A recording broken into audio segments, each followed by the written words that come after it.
The first snow of November came down over Chicago like a whisper, soft, deceptive, beautiful in the way that dangerous things often are.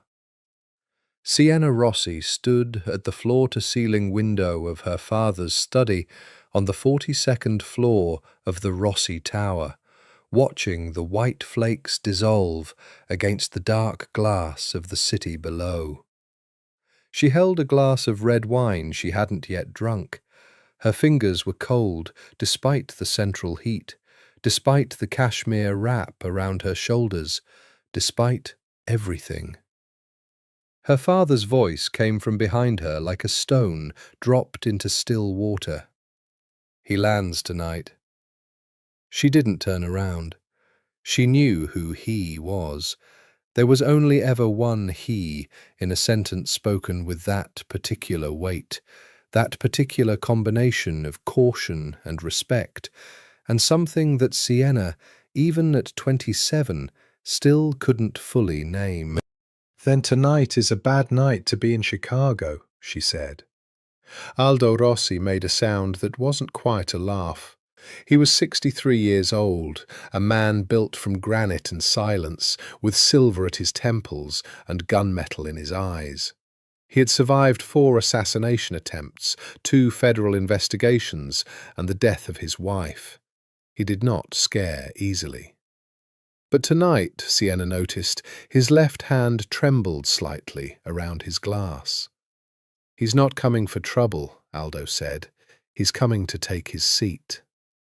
"The Romano seat," Sienna finally turned. "The one that's been empty for 6 years while he played king in Naples." "He wasn't playing." Her father's voice sharpened. "He was learning. There's a difference." Sienna set her wine down on the edge of his mahogany desk, precisely the way she did everything, with the deliberate control of a woman who had spent her entire life surrounded by men who underestimated her. "6 years, Papa. He left, and he never once—" She stopped. The words felt too exposed, too raw, and she was not a woman who allowed herself to be either. Her father watched her with eyes that missed nothing.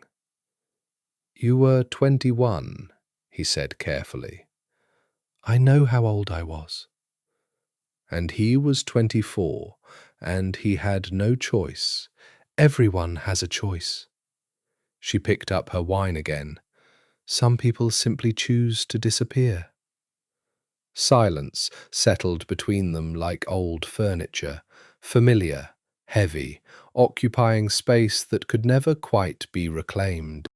Outside, the snow continued to fall over the dark city, and somewhere below, at O'Hare International, a private jet from Naples was beginning its descent.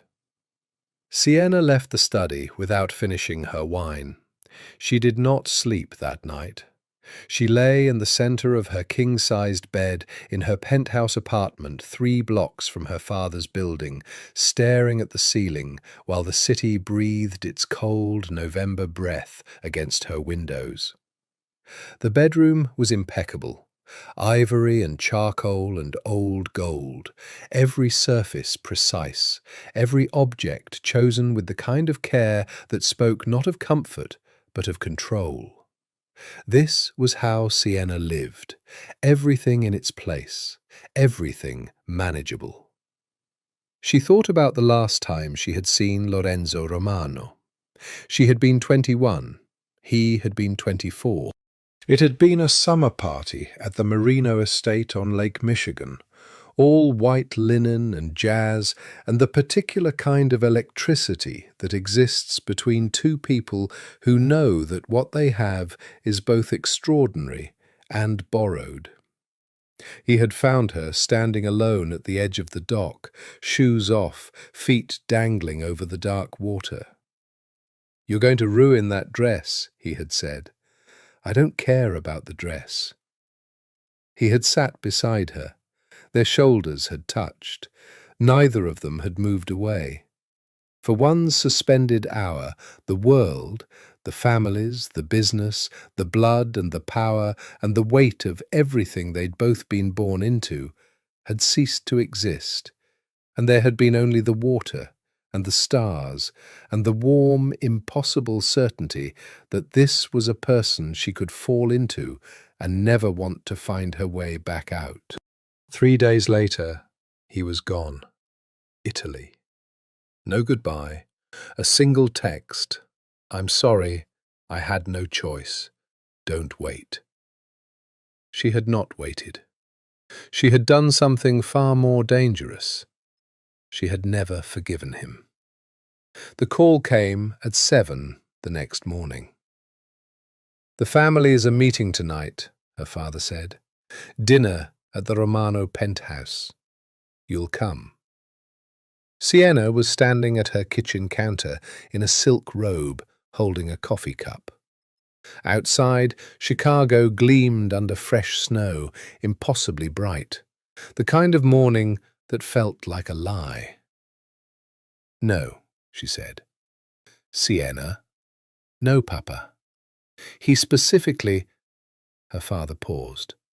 Lorenzo specifically asked that you be there. The coffee cup settled against the counter with a sharp click. He specifically asked. 6 years of silence, and now specifically asked, as though she were a piece on a board to be moved, a courtesy invitation to a dinner where decisions had already been made and she was simply meant to arrive and nod and be beautiful and represent the Rossi alliance. She thought about her brother Marco, his face the last time she had seen it, drawn and hollowed out 2 years ago after everything had collapsed around him. Marco, who had been brilliant and ambitious and full of fire, who had been on the verge of building something real within the family's legitimate investment arm, until the Romano family had quietly, efficiently destroyed him. A word dropped here, a document there, accounts frozen, partnerships dissolved, his name made radioactive in every boardroom in the city that mattered. Marco, who now lived in a flat in Wicker Park and ran a struggling restaurant and called her every few weeks with a voice that had lost something it would never get back. He specifically asked. Fine, Sienna said. Her voice was very calm. I'll come. She hung up the phone and stood very still for a long moment, looking at the city through her window, at all that cold white brightness. Then she went to her closet and chose the red dress. The Romano penthouse occupied the entire top floor of Romano Tower on Michigan Avenue. 60 stories of black glass and steel that had dominated the city's skyline for 30 years. Sienna had been here before, as a child, as a teenager, as a young woman who hadn't yet learned that some buildings were built to be prisons. She arrived at 9 in the evening, alone, which was exactly the statement she intended to make. The elevator opened directly into the penthouse's entrance hall, black marble floors, a chandelier that dripped crystal like frozen rain, walls hung with paintings that cost more than most people's lives. A man in a dark suit nodded her through without a word. She could hear voices already, the low percussion of powerful men doing what powerful men did when gathered together, speaking carefully about things that were never quite said directly. She smoothed the front of her dress. Red, yes, deep crimson, cut precisely to the edge of propriety, with long sleeves and a neckline that was deliberate without being desperate. Her dark hair was pinned up, a few strands left loose. Her heels were 4 inches of black leather. She wore no jewellery except for small diamond studs and, on her right wrist, a thin gold bracelet that had been her mother's. She walked into the main room the way she walked into every room, like she had already decided how it would end. The space was extraordinary. A sprawling living room that opened onto a terrace overlooking the entire city, all glass and dark wood and expensive darkness, lit by the kind of low amber light that made everyone look significant. Her father was already there, along with Don Aurelio Manfredi, the aging consigliere, and three men she recognized as Romano captains. Wives and daughters arranged themselves on one side of the room, with the particular graceful tension of women who have learned to be decorative while listening for everything. She scanned the room. He wasn't there yet. She accepted a glass of champagne from a passing server and positioned herself near the terrace doors, where she could see both the entrance and the view. She was good at this, the calculation of space, of angles, of where to stand in a room so that you controlled your own visibility. 5 minutes passed. Then the room changed. It didn't happen loudly. There was no announcement, but Sienna felt it, a shift in the air, a realignment of attention, the way the atmosphere in a room subtly reorganizes itself around a gravitational center. Conversations didn't stop. They merely altered, adjusted their trajectories, the way compass needles respond to a magnet. Lorenzo Romano walked in from the private hallway on the far side of the room. Sienna had expected change. 6 years was a long time, and time was not kind to anyone, not even the people who had once seemed impervious to it. She had expected something worn, something harder in a way that showed. She had not expected this. He was 30 years old now, and the 6 years had done something to him that was almost architectural in its precision, as though some sculptor had taken the beautiful, reckless young man she remembered and refined him down to something stripped of every excess, leaving only the essential, devastating structure. He was taller than she remembered, or maybe it was just the way he held himself now, with a stillness that hadn't been there before, the absolute economy of a man who had learned that every movement could be either weapon or weakness. Dark suit, no tie, the first button of his shirt open, dark hair a little long, a jaw that could have been cut from the same black marble as the floors. But it was his eyes that stopped her. They found her immediately, across the entire length of the room, before he had greeted anyone, before he had spoken a word to his father's old allies or acknowledged the assembled power of the city's most dangerous families. His eyes found her first. They were dark, deep-set, and they held an expression she could not immediately name, something that moved too fast and too deep to catch cleanly, gone and replaced by a controlled neutrality before she could properly read it. She held his gaze, lifted her champagne to her lips, did not look away. "You came back," her eyes said. "But you're too late." He crossed the room toward her, and the crowd parted for him without thinking. Sienna. Her name in his mouth was a country she had once lived in. Lorenzo. She kept her voice perfectly even, perfectly cool. The tone she used in boardrooms, in negotiations, in every situation where she needed the other party to believe she held every card. He stopped an appropriate distance away. Appropriate. The word would have made her laugh at another time. Nothing about Lorenzo Romano had ever been appropriate. Up close, he was worse. The faint line of a scar she didn't remember ran through his left eyebrow, a thin white seam that spoke of something she didn't want to imagine. His hands, she noticed, were very still at his sides. He looked at her the way she imagined geologists looked at fault lines, with the particular attention of someone mapping the exact location of a potential catastrophe. "You look well," he said. "I am well," she said. "Remarkably so, considering."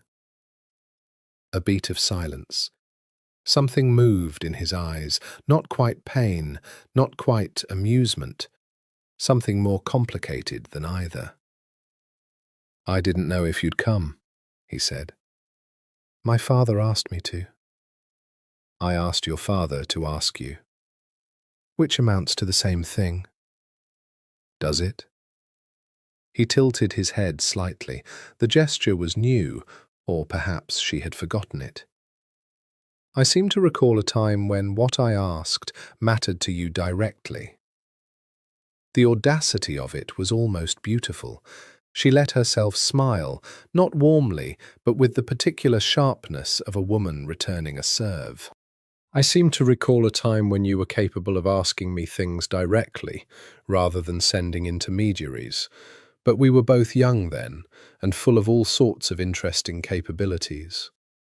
His expression didn't change. His eyes did. Something tightened very briefly behind them. "I owe you an explanation." "You owe me nothing," she said pleasantly. "We were 21 and 24, and the world was very large and very full of other things. These things happen." "Sienna. Dinner, I believe, is being called." She heard the subtle signal from across the room, the soft chime, the shift in the arrangement of servers. She set down her champagne glass on the nearest surface. "It was lovely to see you again, Lorenzo. Welcome back to Chicago." She walked away from him toward the dining room, and she did not look back. And she told herself the cold feeling in her chest was satisfaction. She was almost convincing. Dinner was a performance, as these dinners always were. 16 people around a table of black lacquered wood, candlelight and crystal, a procession of dishes from Lorenzo's personal chef that would have made a Michelin reviewer weep quietly into their notebook. The conversation moved through business like water moving through rock, finding its path with the appearance of natural ease, though everyone at the table knew the channels had been carved deliberately over years at enormous cost. Sienna sat 4 seats from Lorenzo, across and slightly down the table, close enough to observe, far enough for deniability. She ate with the careful pleasure she always took in good food. She laughed at the right moments. She said the things that needed to be said on the topic of the Rossi family's new interests in the port logistics sector. She was, as she had been trained to be from birth, an excellent representative of her family's name. But she watched Lorenzo. She watched the way he listened, with that absolute unnerving stillness, his eyes moving precisely from speaker to speaker, never missing anything. She watched the way the men around him recalibrated their body language, sitting slightly straighter, choosing their words more carefully, performing their own competence with more deliberate care. She watched Don Manfredi, who had known Lorenzo since infancy, watch him with an expression that contained, somewhere beneath the fondness, a trace of something that looked almost like wariness. What had 6 years in Naples made of him? What had she made of herself in those same 6 years? After the main course, after the wine had flowed generously and the tension in the room had settled into a kind of satisfied ease, Lorenzo's father, Carlo Romano, a broad, silver-haired man of 60 who had ruled the Chicago operation for 30 years, rose and raised his glass. "My son has come home," Carlo said. His voice was rough with genuine feeling. "And I will not make a long speech, because Lorenzo has always hated my long speeches." Laughter moved around the table. warm and genuine. I will only say this. The Romano family has always understood that power must be earned, not inherited. Lorenzo earned what he carries. And Chicago, he looked at his son, something fierce and proud in his aging face. Chicago is ready for him. Everyone raised their glasses. Sienna raised hers. She looked at Lorenzo over the rim. He was already looking at her. His expression was unreadable, but his eyes said something so direct, so consuming, that she felt it move through her like a current. This isn't over. Not even close. Not even begun. She drank. She set the glass down.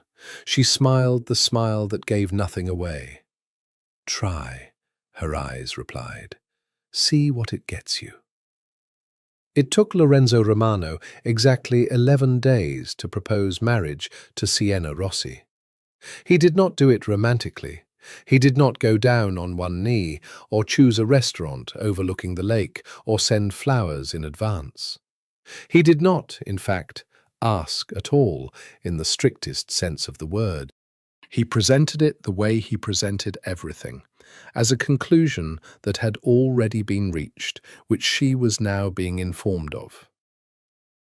Sienna was in her office at the Rossi Group's Legitimate Holdings division, a corner suite on the 38th floor that she had claimed at 24 and made entirely her own, all clean lines and natural light, and the particular organized beauty of a mind that ran both on instinct and precision. When her assistant knocked and told her Lorenzo Romano was in the lobby. "He doesn't have an appointment," Sienna said, without looking up from the financial projections on her screen. "No," her assistant agreed.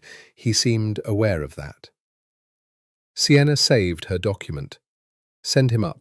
She used the 3 minutes it took him to ride the elevator to compose herself in the particular way she had learned, breathing from the diaphragm, releasing the set of her jaw, arranging her expression into something that communicated careful, professional courtesy, and precisely nothing else. She adjusted the collar of her cream blazer. She stayed behind her desk. He walked in without knocking. The door was open, but the not knocking was still a statement.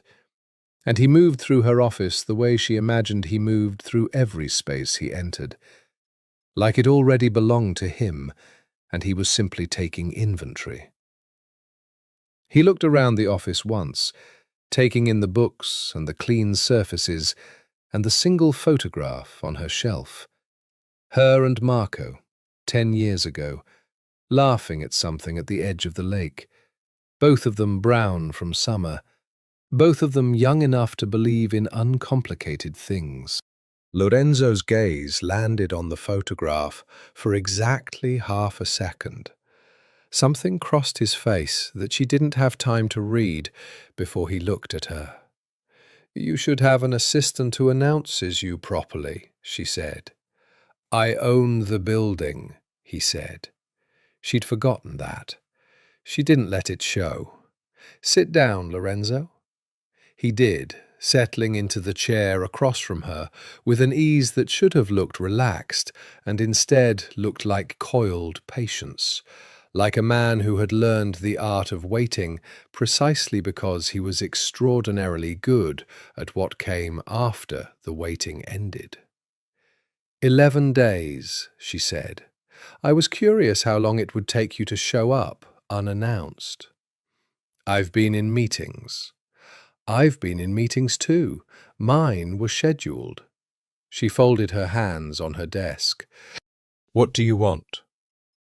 He looked at her for a moment, that careful, cartographic attention, and then said, I want you to marry me. The room was very quiet.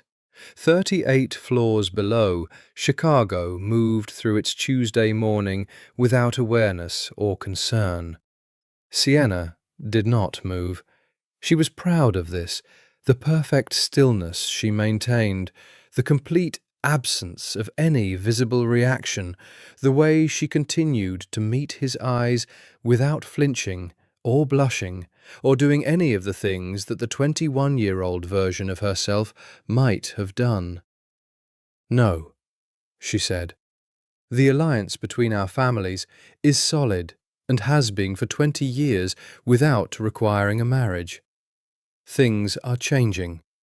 His voice was even, his tone carrying neither persuasion nor apology, simply the flat declaration of a man laying out facts. "There are interests in the city that have been waiting for my father to step back.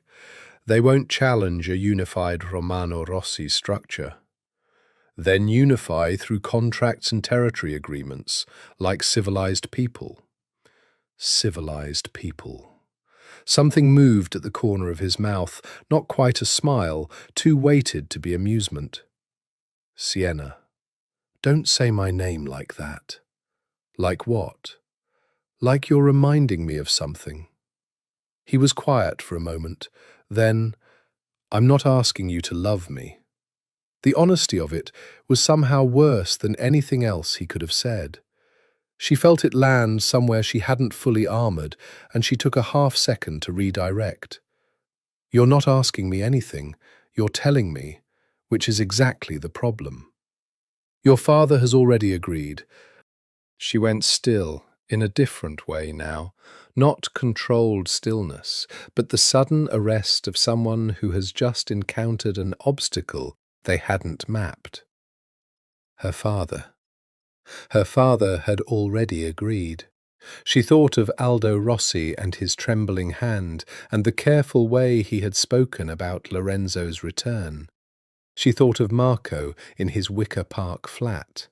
She thought about the shape of things, the way the city had been moving since Lorenzo landed, the quiet realignment of loyalties, the conversations she'd noticed happening at the edges of rooms. "When?" she said. 2 weeks ago." 2 weeks. Before the dinner. Before she had stood at the window, watching snow and telling herself she felt nothing. "I see," she said. Her voice sounded very far away. "Sienna." He leaned forward slightly, and for the first time there was something in his face that wasn't controlled, something urgent, almost raw. I know it's not what you would choose, but I need you to understand that I'm not doing this to—" "Stop." She held up one hand. He stopped. She appreciated that he stopped. It made her hate him slightly less for approximately 3 seconds. "Don't explain your reasons to me. Don't make this into something it isn't." "What is it then?" She met his eyes. "A transaction. A very old-fashioned kind of transaction, dressed up in the language of alliance and security. I'm sure it's very good for the Romano family's strategic interests." He said nothing. His jaw was very tight. "I'll need my own lawyer to review any agreements," she said. "And I will not be moved out of this office or my apartment until I choose to be." She paused. "And I want Marco included in whatever portfolio arrangement is part of the alliance discussion." Something shifted in Lorenzo's expression at Marco's name. Something complicated that moved too quickly to dissect. "That can be discussed." "It won't be discussed. It will be agreed to, or I walk out of this building right now and you can find someone else to be your strategic acquisition." A long silence. Then, slowly, he nodded. She stood up because she needed to end this on her feet, needed to be the one who drew the boundary of the scene. "Then I imagine we'll be seeing a great deal of each other. You can see yourself out." He rose as well, and for a moment they were both standing, separated by the width of her desk and 6 years and everything that would never be said. And he looked at her with that consuming, terrible attention and said, "I'm sorry, Sienna, for the way I left. I was sorry then, and I'm sorry now, and I know that doesn't—" "Good night, Lorenzo," she said. He left. She sat back down very slowly. She put her hands flat on her desk. She looked at the photograph of her and Marco and the lake, and all that long ago, uncomplicated summer. "I'll fix this," she told the photograph. "I'll fix all of it." Her hands were not shaking. She was sure of this. She checked twice. The engagement was announced at a dinner at the Rossi family estate in Lake Forest 10 days later. It was a small announcement, 30 people, family and inner circle only, because the sort of alliance this represented was not the kind you broadcast until the shape of it was fully, irreversibly fixed. Sienna wore ivory and looked exactly as composed as a woman who had agreed to this thing should look, and accepted congratulations from men who had known her since childhood, with the graceful warmth she had been practicing since approximately 7 years old. Her brother Marco had not come. She had told him herself the evening before, sitting in his kitchen while he cooked pasta, and the restaurant sounds filtered up from 2 floors below. She had told him carefully, watching his face. He had gone very still. Then he had said, "Lorenzo Romano." "Yes." "The man who—" He stopped. His voice had a quality in it she recognized as the sound of something being forcibly contained. "Sienna, you can't. Papa has already agreed. The alliance— I don't care about the alliance."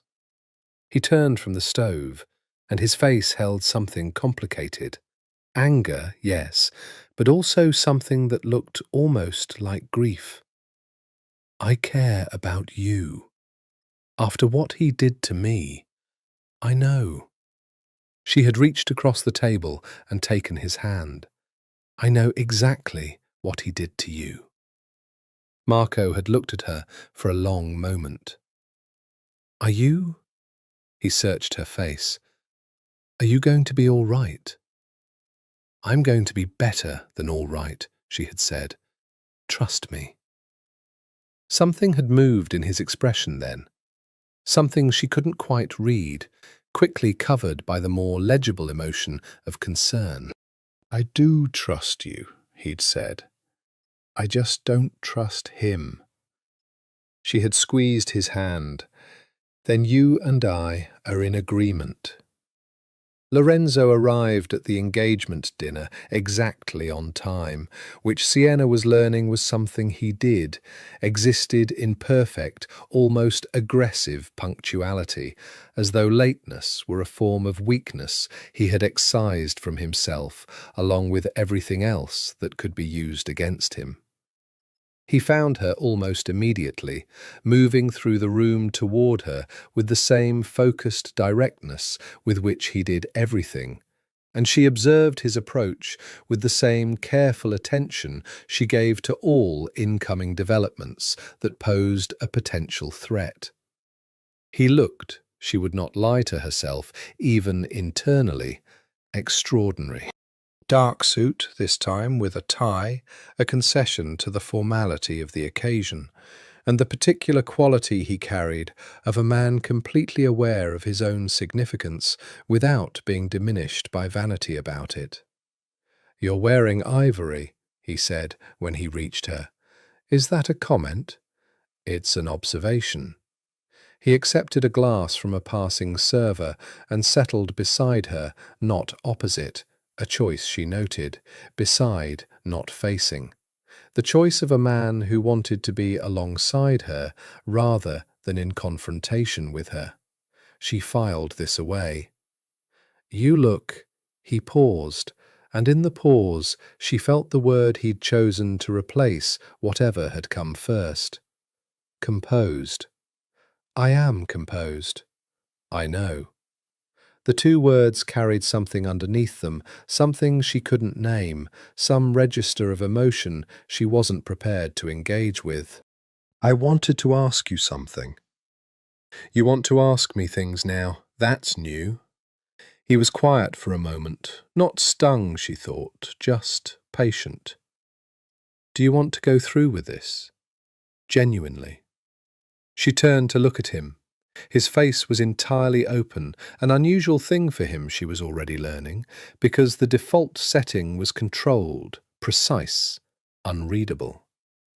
But whatever he was offering her now, in this moment, was something less managed. You're asking me now, she said. After the agreements have been signed and the dinner arranged and 30 people invited? Yes.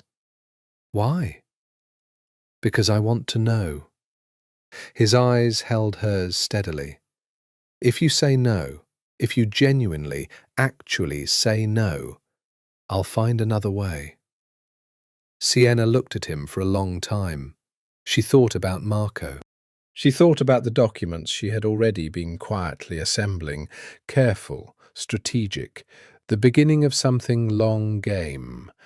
She thought about what it would mean to be inside the Romano household, inside the operation itself, close to its decisions and its mechanisms and its deep, familiar architecture. She thought about being 21 and sitting on a dock with her feet in the water. I don't say no, she said.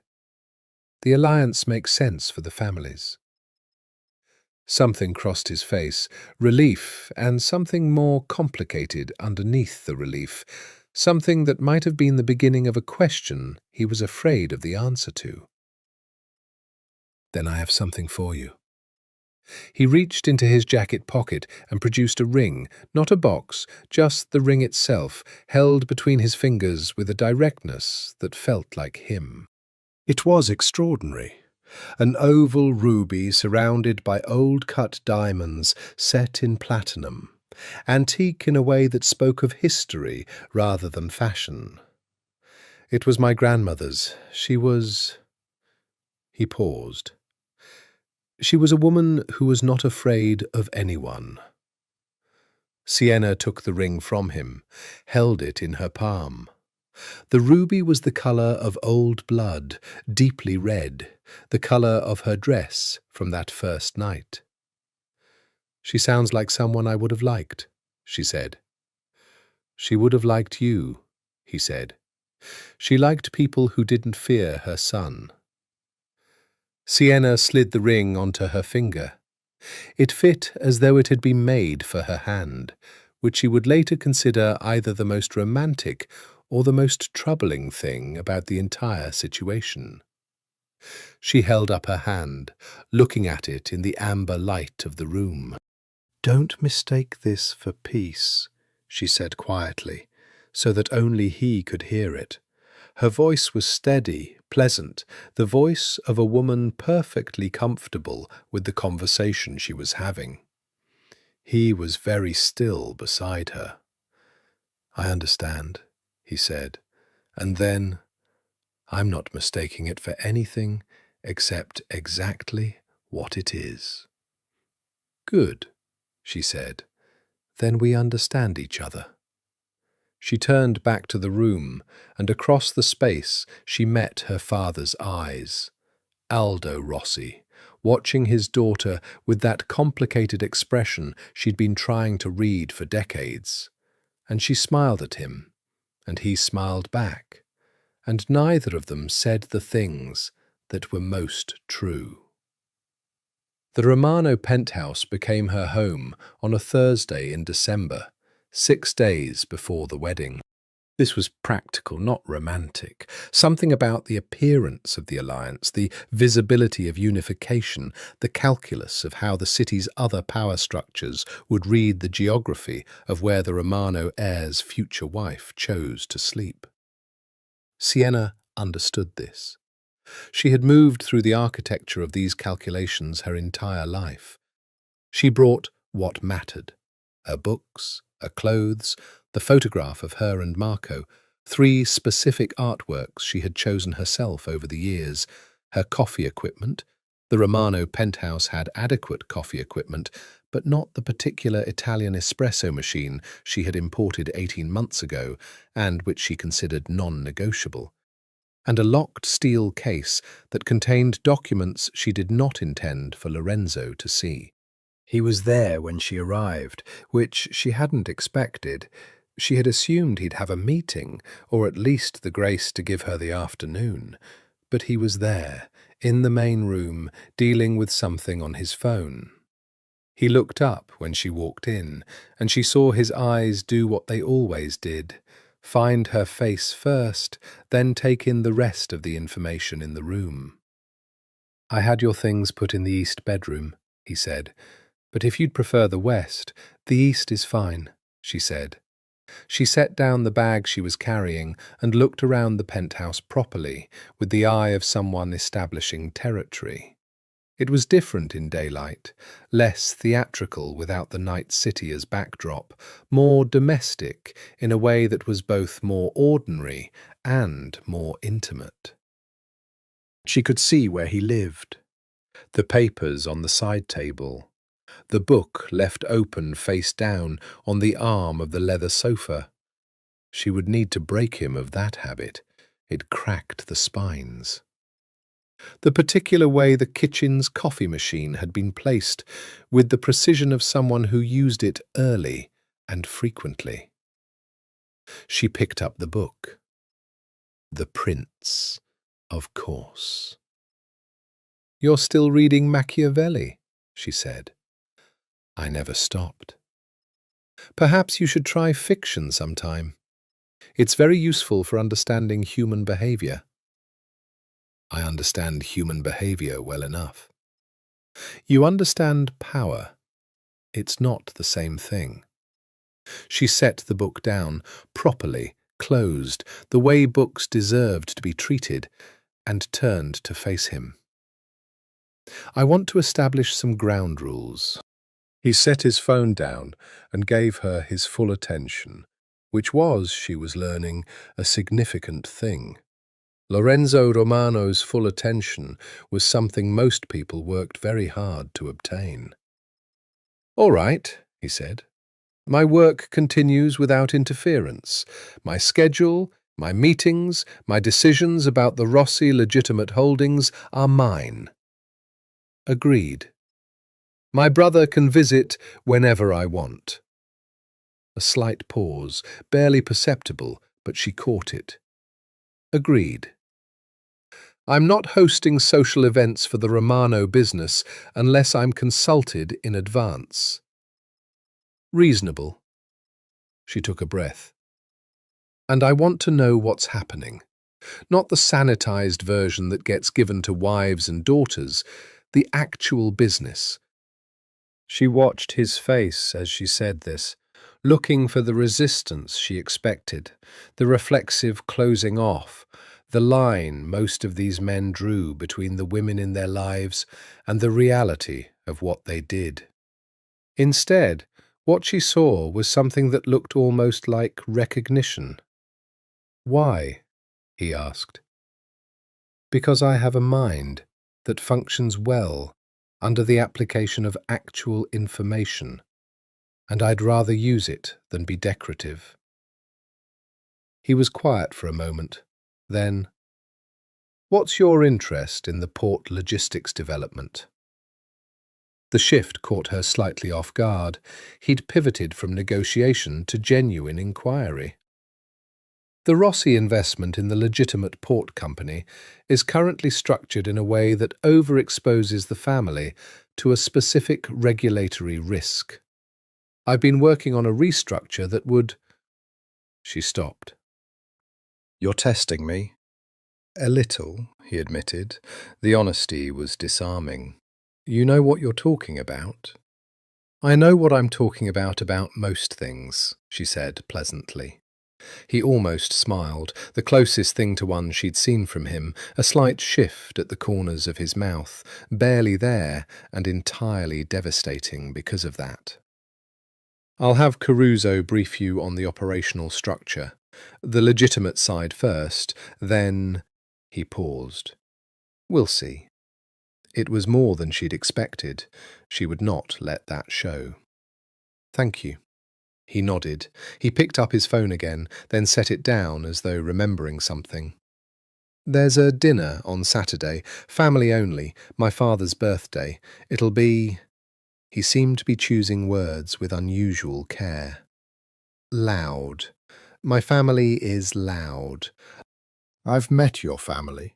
Not in the domestic context. My cousins are worse when they're relaxed. Something about this, the small practicality of it, the warning offered without condescension, hit her in a place she hadn't expected. She turned toward the hallway that led to the east bedroom before he could see it happen. I'll manage, she said. I know you will. She stopped, her back to him. I know you will. Not, you'll be fine, not, don't worry, but I know you will.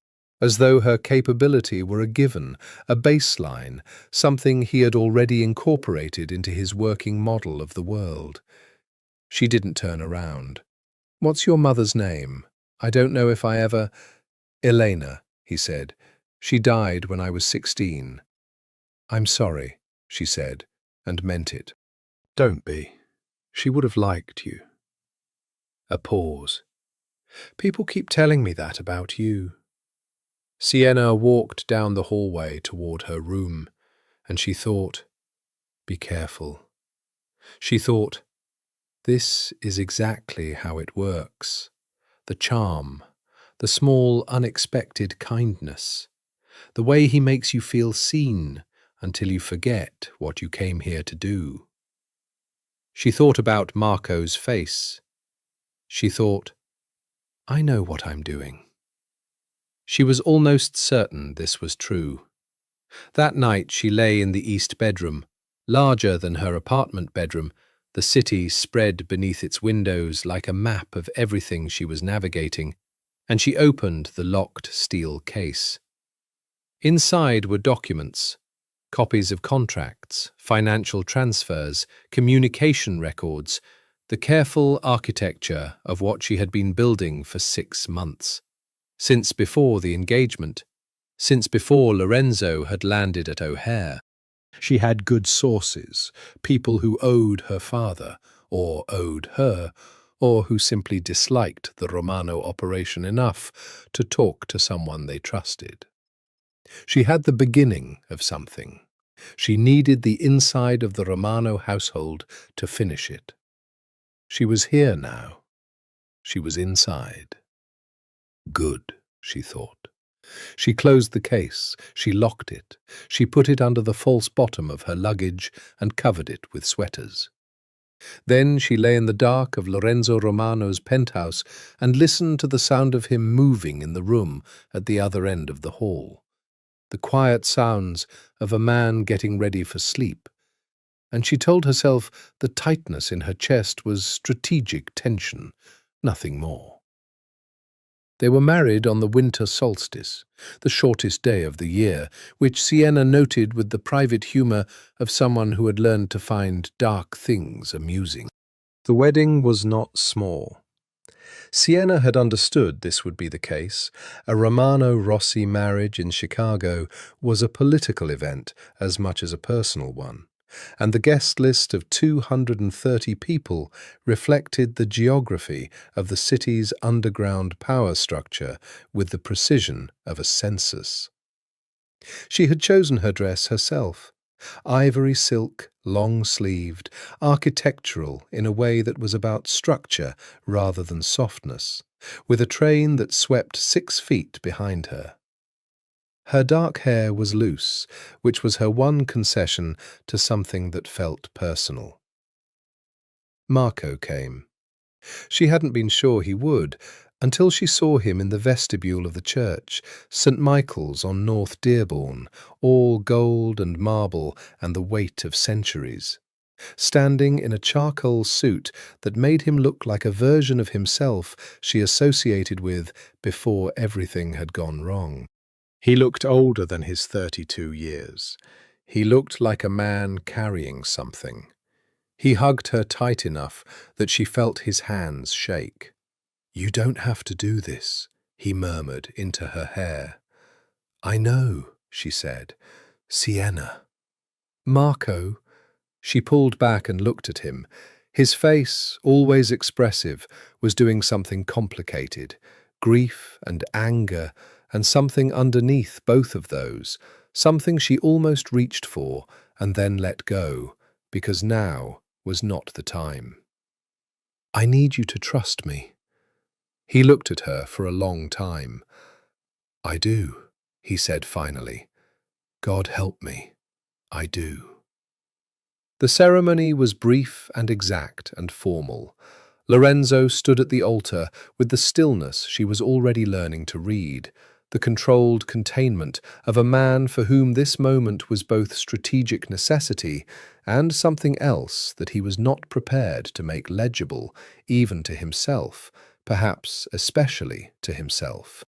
When she walked down the aisle toward him, her father at her side, Aldo Rossi, carrying the particular grief of a man giving away the last thing he had that he truly loved, Lorenzo watched her with those dark, consuming eyes, and she looked back at him, and for one terrible, undefended moment, she thought, "In another life, this would have been exactly what I wanted." She buried the thought, like something dangerous, like contraband. The priest spoke. They spoke. Her voice was clear and steady. His was low, deliberate, as though each word were being chosen from among several possible weights, and he was selecting the heaviest. "With this ring, I thee wed." His hands were warm when he put the ring on her finger. She felt this with a clarity she resented. "With this ring, I thee wed." Her hands were steady when she put the ring on his. He looked down at it for a moment, longer than was strictly conventional, before meeting her eyes. Whatever she saw in his face then was not something she had a word for. It was too much and too quiet. And it happened in the half-second before the priest moved on. The reception at the Romano Towers ballroom was, as these events always were, a masterpiece of organized power and beautiful excess. Orchids and candlelight, and a string quartet playing things with more melody than irony. The champagne was from a private cellar. The speeches were carefully political, warmly performed. Her father wept, briefly and with dignity. Carlo Romano raised a glass and said something in Italian that made several of the older Sicilian guests put their hands over their hearts. Lorenzo danced with her once, because it was required. It was the waltz. The band played something slow and inevitable. He held her the way he did everything, with precise control, his right hand at the small of her back, his left hand holding hers, with a grip that was careful not to be possessive, and was therefore, paradoxically, more of something than if it had been direct. "You're doing very well," he said, low enough that only she could hear. "I'm always doing well at things." "I know." A pause. They turned, and through the turn she was briefly aware of the full length of him against her, the heat, the solidity, the particular quality that expensive suits conveyed on bodies built the way his was built. "You're angry." "I'm not." "You're the specific kind of not angry that reads as very angry if you know what to look for." She tilted her head back slightly to look up at him. His face was close, too close for the conversation she was trying to have, which was a conversation about distance and management and the careful maintenance of walls. "And you know what to look for?" "I've always known what to look for with you," he said, simply, without emphasis. She looked away, back at the middle distance of the beautiful room. "I'm not angry," she said, for the second time, and this time it was directed inward. The song ended. They separated. The air between them cooled immediately, and she welcomed the coolness. She found Marco later, standing alone at the edge of the terrace, looking at the city. She went to him and stood beside him, and they were quiet for a moment, the way they'd always been able to be quiet together. "I found something," she said quietly. 3 weeks ago. Financial transfers, Romano accounts, routed through shell companies. There's a pattern." Marco was very still. "Tell me." "Not yet, not here." She kept her voice below the reach of anyone nearby. "But soon. I need access to a few more levels of the operation." She paused. "I have access now." His profile was tight, controlled, but she felt the tension in him. "Be careful," he said. "Always." "I mean it, Sienna." He turned to look at her, and his eyes were... There was an intensity in them that seemed almost excessive, almost more than the situation warranted. But then this was Marco, who had always felt everything at high volume. "Whatever you're planning, be careful. The Romanos are not... Lorenzo is not... I know exactly what Lorenzo is," she said. In the ballroom behind them, her husband was shaking hands with the mayor of Chicago. She watched him through the glass, the contained, precise, consuming force of him, and she thought, "I know exactly what you are, Lorenzo Romano, and I know exactly what you did to my brother, and I will not rest until every piece of it is laid out in the light where it cannot be hidden." It was the most certain she had felt in months. Marriage, Sienna discovered, was an extraordinary intelligence operation, not because living with someone granted access to their private documents or their business systems or the locked filing cabinet in the home office that Lorenzo, she noticed on her third day, checked every morning at precisely 6:45 a.m. These things were useful, but they were not the real revelation. The real revelation was that living with someone gave you access to them, to the patterns of a person, the rhythms, the tells, the places where the controlled surface wore thin under the friction of daily life, and something rawer and truer showed through. Lorenzo Romano was, she was learning, extraordinary at concealment. But he was not perfect. He woke at 5:30 every day. She knew this because she was a light sleeper, a habit of childhood in a house where silence was rarely simple, and she heard him, the near silent sounds of a large, careful man moving through a space he'd memorized. By 6 he was in the kitchen, and the smell of coffee reached her room with the reliability of an alarm. On the 4th morning of their marriage, she got up at 6. She was wearing dark silk pajamas, and her hair was loose, and she had not made any concession to performance or impression, because she had decided on day 2 that performing domesticity for Lorenzo Romano was a waste of energy she could deploy more usefully elsewhere. He was at the kitchen counter, a mug in his hand, reading from a tablet. He was wearing a grey t-shirt and dark pants, and his feet were bare, which was somehow the most startling thing.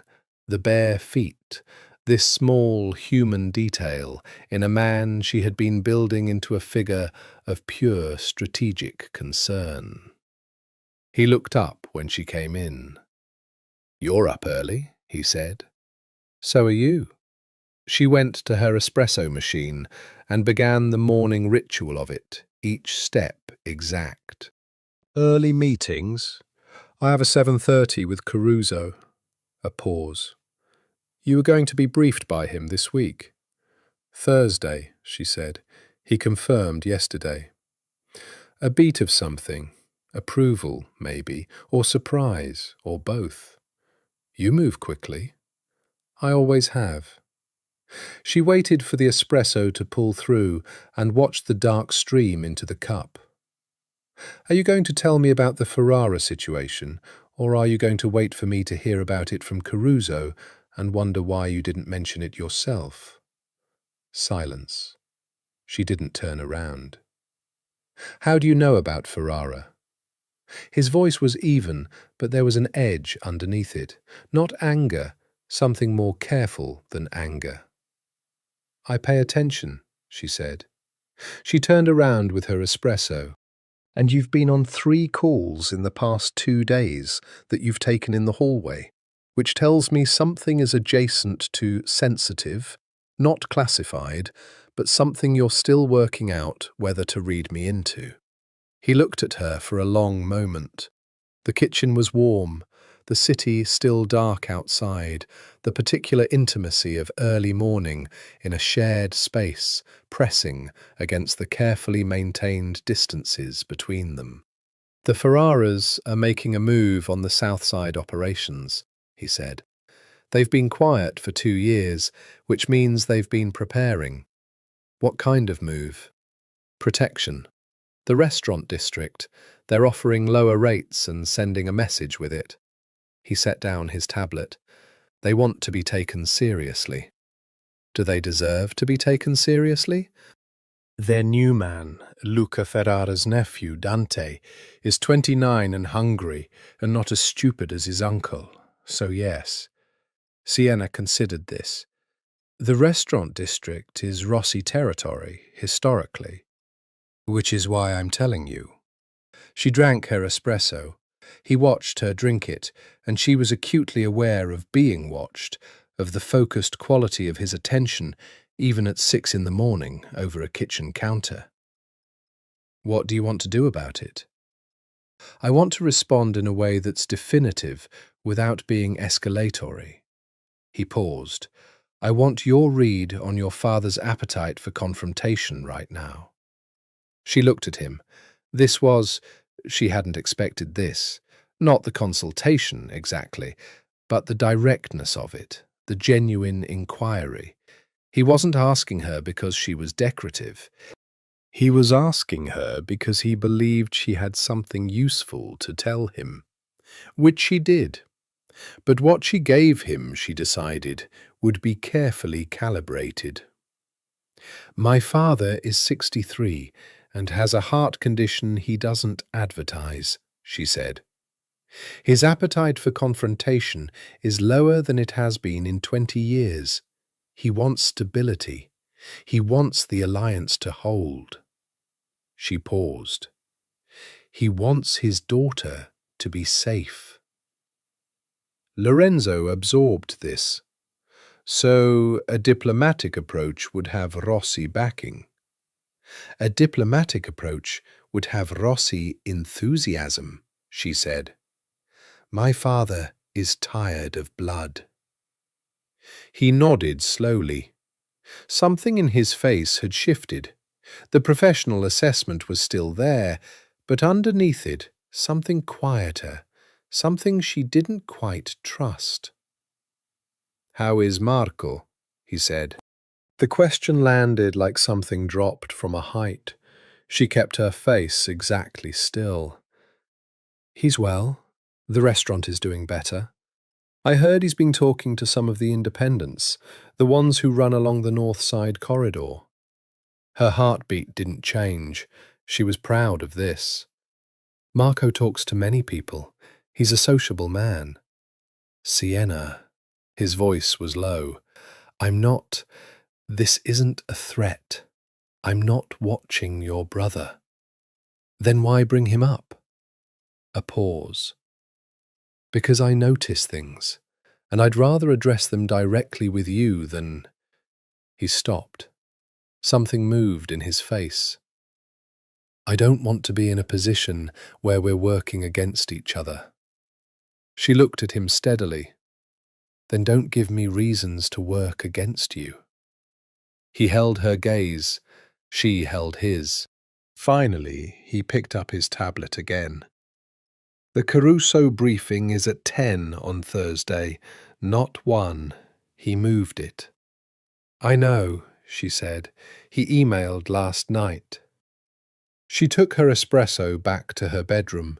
She sat on the edge of her bed and stared at the dark city and breathed very carefully through the complicated, unwanted feeling that living inside the Romano operation was significantly more difficult than she had calculated, not because of the danger, but because of him, the version of him that existed at 6 in the morning over coffee, the version that asked for her actual opinion and listened to the answer with his whole attention.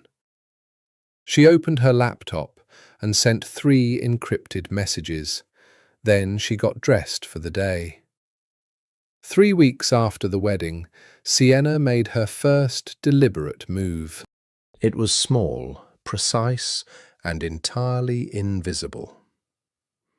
The Romano family maintained a portfolio of legitimate businesses: restaurants, a construction company, 2 hotels, a private security firm, through which Sienna had established, via the Caruso briefings and her own subsequent research, significant amounts of the operation's cash was laundered, regularized, made clean. This was not unusual in their world. The architecture of it was, however, unusually elegant. Layers of subsidiary companies and holding structures and carefully maintained paper trails that would, on most cursory examinations, hold up. Sienna's examination was not cursory. She had 3 nights of access to the financial records, full access, sanctioned, because Lorenzo had authorized her inclusion in the legitimate holdings management as part of the alliance arrangement. And she used those 3 nights the way a surgeon used a scalpel, precisely, conservatively, making the smallest possible cut in exactly the right place. She didn't take anything. She didn't alter anything. She copied, and she flagged, and she sent documentation to an address that went to a federal contact she had developed 18 months ago and had been carefully, quietly maintaining ever since. Not enough to trigger action yet, just enough to be on record, just enough to ensure that when the time came, the framework would already be in place. She was patient. She had inherited this from her father, who had always said that the most dangerous thing in their world was not firepower or money or political connection, but the willingness to wait. She was willing to wait. But waiting did not preclude observation, and what Sienna was observing, as January moved through Chicago with its particular brutality, was not what she had expected. She had expected Lorenzo Romano to be what the city said he was: cold, precise, ruthless in the clinical sense, a man who had reduced human interaction to optimization and leverage. She had expected to observe the machinery of exploitation from the inside and find it run by exactly the hollow power she had anticipated. She had not expected the staff who worked in the Romano building to speak his name with something that was not fear. She had not expected the widow of a Romano captain, a man killed 2 years ago in a dispute she'd heard only the official version of, to be receiving a monthly stipend that appeared, buried in the accounts, as a legitimate consulting fee. She had not expected the legal fund, also buried, also legitimate-looking, that was clearly being used to defend 3 low-level men currently in federal custody. She had not expected, on a Friday evening when she came home late from a meeting and moved quietly through the penthouse, to hear his voice from the study, low and in Italian, and to stop without intending to. He was on the phone. Not about business, not the usual terse, efficient business call tenor she'd learned to recognize. This was different, softer. Sì, nonno. So che sei stanco. Yes, grandfather. I know you're tired. She should have kept moving. She didn't. Ci sarò per Natale l'anno prossimo. Lo prometto. No, una promessa vera. I'll be there for Christmas next year. I promise. No, a real promise. A pause. Then quieter. Le manca ancora. Anch'io. She still misses her. So do I. He was talking about his mother, the grandmother who had died. Someone lost, someone missed, a conversation happening in the private hours of a man's life when the controlled surface was not required to hold because he believed himself alone. Sienna moved away down the hallway to her room. She sat on her bed. She pressed her hands flat against her thighs. Stop it, she told herself. Stop making him human. He doesn't need to be human to be someone's grandfather's grandson. People are complicated. That's not your problem. That is not your problem. She thought about Marco. Marco, who had called her that week with a voice that vibrated with something she hadn't identified yet, an urgency underneath his caution, a heat beneath his steadiness. Marco, who had been feeding her information from his own sources, contacts along the North Side corridor, men who had grudges against the Romano operation going back years. Detailed information. Surprisingly detailed sometimes for a man running a restaurant in Wicker Park. She had noted this. She had not yet drawn the conclusion it perhaps warranted. Lorenzo found her in the library that night. The penthouse had a room lined on 2 walls with actual books, which had surprised her, and which she had made her own second favourite room in the building after the kitchen at 6 a.m. She was reading. He appeared in the doorway, jacket off, tie gone, and looked at her for a moment with an expression she couldn't quite read. "You're avoiding dinner again," he said. "I ate earlier." "You ate a handful of almonds and an espresso at 2 o'clock. She looked up from her book. "You're tracking what I eat?" "I'm noticing that you're losing weight, and I'm a person who—" He stopped. "I'm a person who notices things about people he—" Another stop. He moved to the other chair and sat, and she watched the process of him choosing words with the particular interest of a linguist encountering a new dialect. "I don't want you to be unhappy here," he said finally. The bluntness of it disarmed her, as his bluntness always did. "I'm not unhappy," she said. This was, she recognized with irritation, approximately true. "You're not happy." She looked at him. The lamplight did something warm to his face, softened the hard architecture of it. She hated this. "I'm managing. Managing." He seemed to taste the word. "That's not Lorenzo." She set her book down. "What do you want from me?" He looked at her for a long, charged moment, long enough that she felt it, the weight of whatever he was deciding not to say, the choice being made between the controlled version and something else. "I want you to tell me when something is wrong," he said finally, "whatever version of wrong it is." She held his gaze. "And if the wrong thing is something you've done? Then I want you to tell me that too." She picked up her book again. Her hands were steady. "Good night, Lorenzo." He left, and she stared at the page without reading it and thought, "You're making this harder than it needs to be. Every time you make it harder." She wasn't sure which of them she meant. February arrived with cold violence, and the city pulled its coat tighter. Sienna was deep in the second phase of her operation, which was more dangerous and required more from her. Not just the copying of documents and the careful feeding of information to her federal contact, but active interference, the gentle but deliberate redirection of certain Romano business arrangements toward outcomes that would create pressure, that would leave tracks, that would eventually, assembled correctly, become the architecture of a case. She did this with surgical precision. She was very good at it. She was also, she was discovering, with something that felt like vertigo, becoming very good at being Lorenzo Romano's wife in ways she had not anticipated. Not the domesticity of it. She had always been organized, always competent at the practical architecture of shared space. Not the social dimension. She had been performing alliance for the city's powerful since childhood.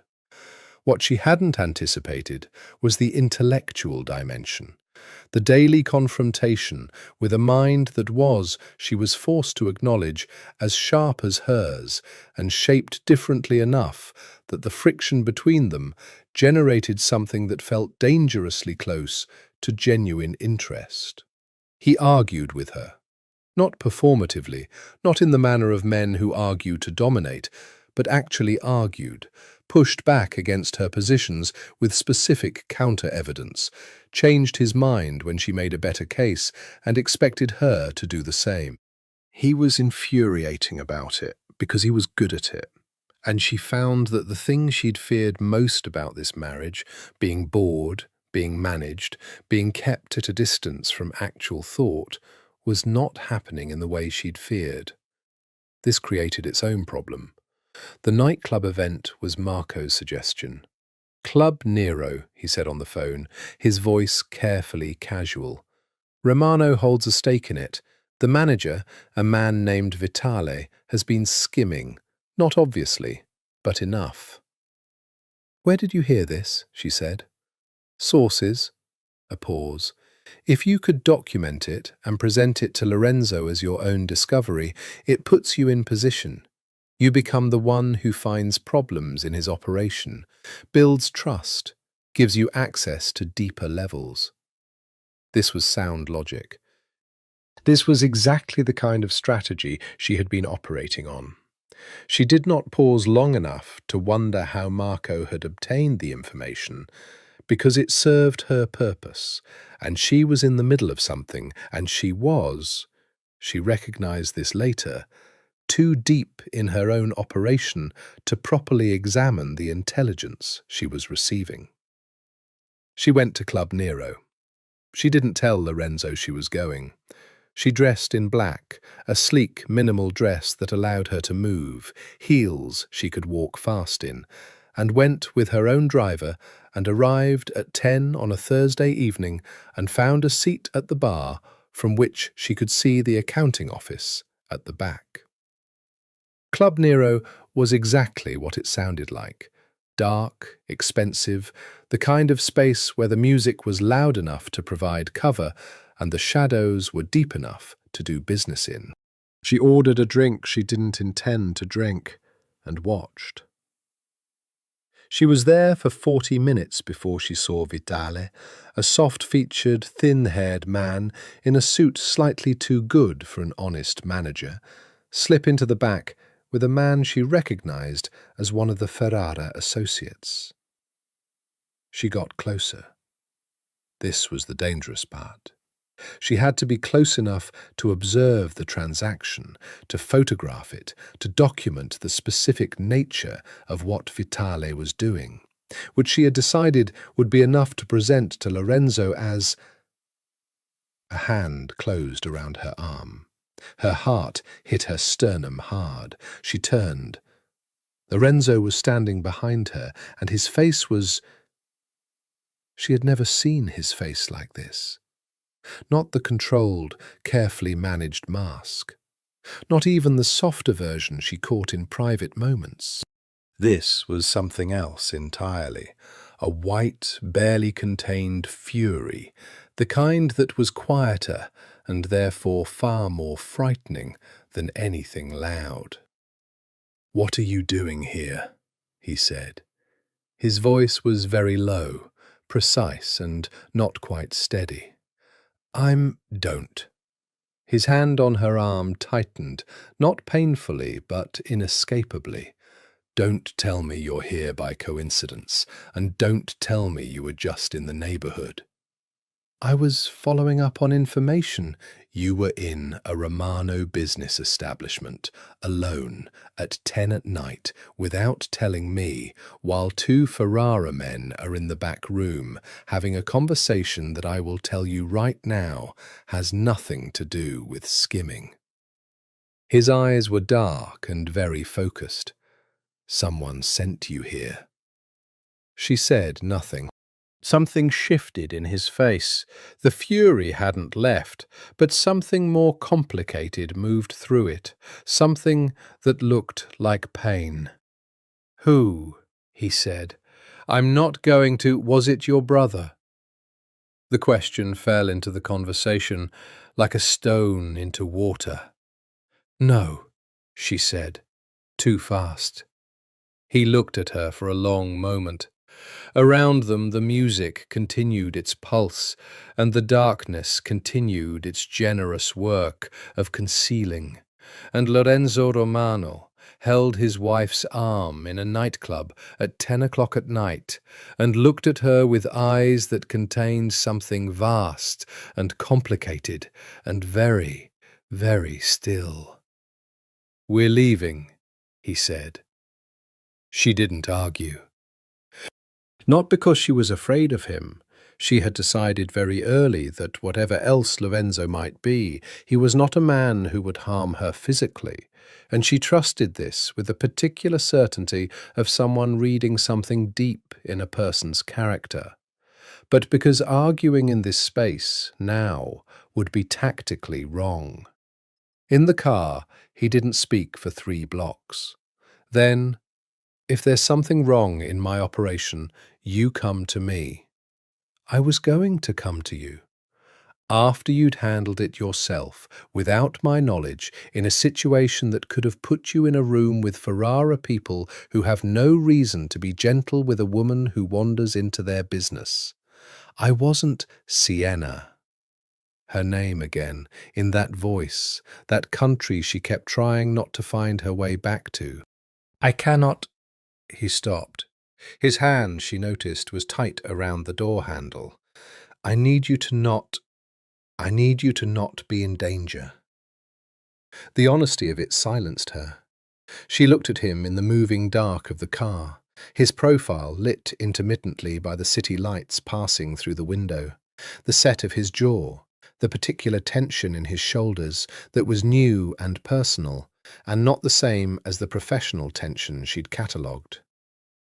"I wasn't in danger," she said more quietly. "You didn't know that." They rode the rest of the way home in silence. In the elevator, in the close space of it, she was aware of him next to her with an acuity that she resented. "I found something," she said, "about Vitale, the skimming."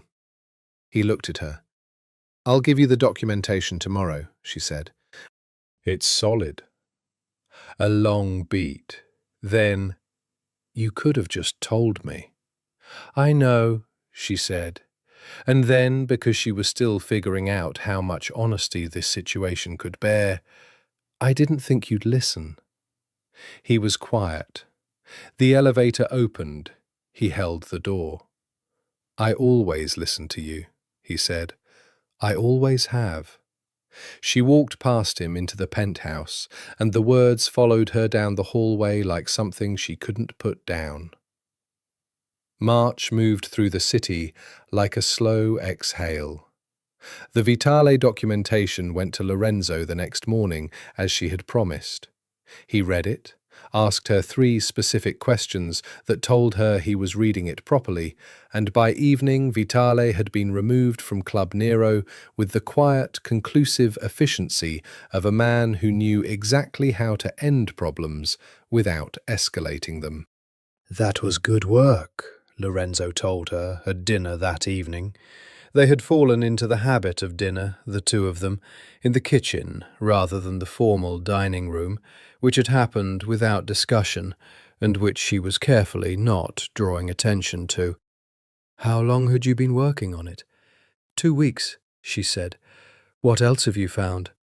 "I'm still building the picture on a few things." She kept her voice even. "I'll bring them to you when they're solid." He watched her. She ate her pasta. The kitchen was warm and the city was dark beyond the windows, and it was, she thought, with private unease, entirely too much like something she had once wanted. "Sienna," he said.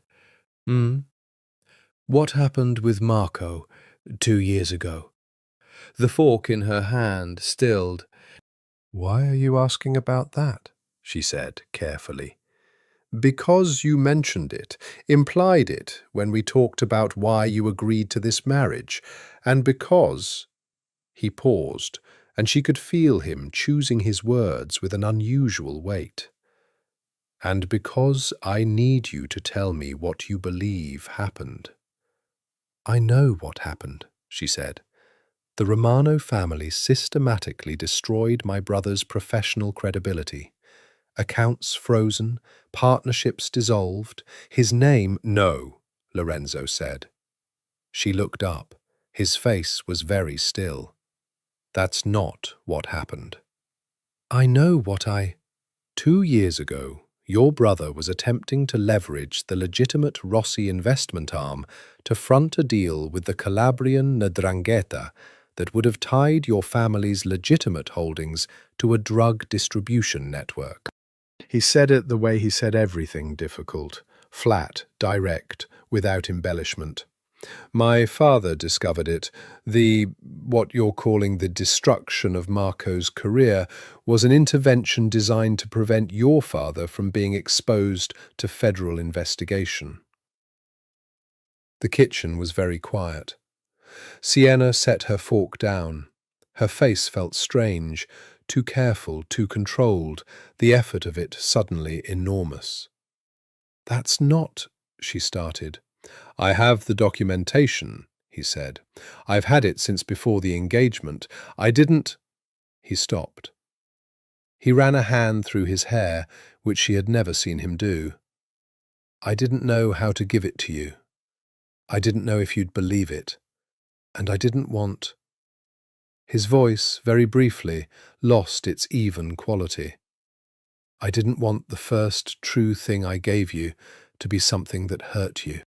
She stared at him. "Show me," she said. He got up. He came back with a folder. He laid it open on the table in front of her. She read it, all of it. It took 12 minutes. The kitchen was completely silent, except for the sound of pages turning. The documentation was thorough, professional, and she had enough experience with financial and legal documents to read them clearly, undeniably real. The signatures, the communications, the structure of what Marco had been building 2 years ago, and what it would have meant for the Rossi family if it had come to light through federal channels, rather than being quietly, efficiently dismantled from the inside. She closed the folder. "You protected my father," she said. "We protected the alliance." "Don't—" Her voice was not quite steady. She controlled it. "Don't minimize it.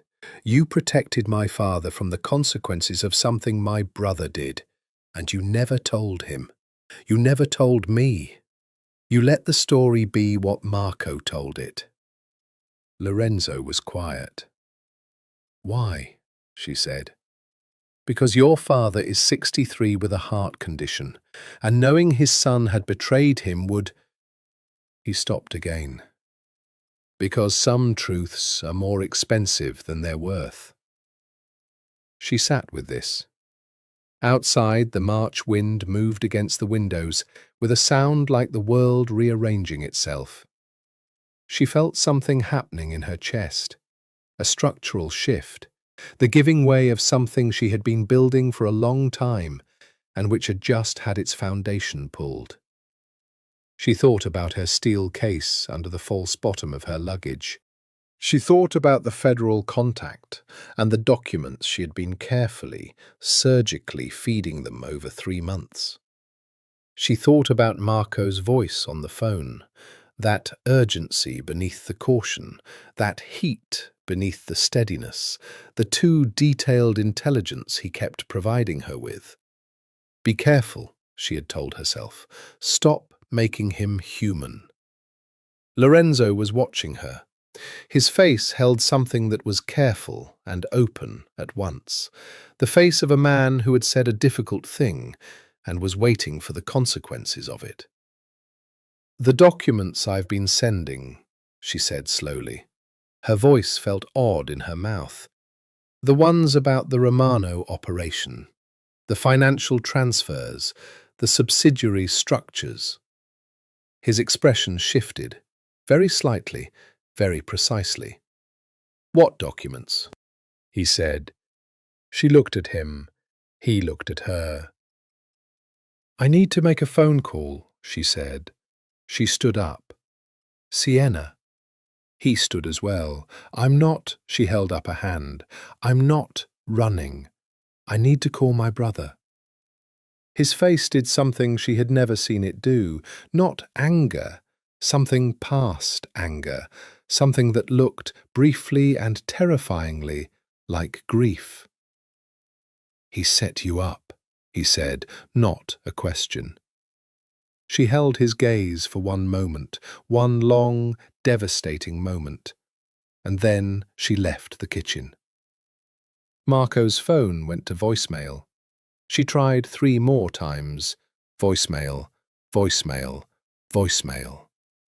She sat on the edge of her bed and held her phone and thought about everything she had done with precise, careful, excruciating clarity, assembling the architecture of it the way you assemble a picture from pieces found in different rooms. The information Marco had fed her, the federal contact she had used, the Romano documents she had flagged, highlighted, forwarded. "He set you up," Lorenzo had said. She thought, no, Marco wouldn't. She thought about his face at the engagement dinner, that expression she hadn't read. She thought, oh God. She didn't sleep. She sat in the dark of her room and traced backward through 6 months of her own choices with the merciless clarity of someone taking a structure apart to find the fault in its foundation. The intelligence Marco had given her had always been exactly what she needed.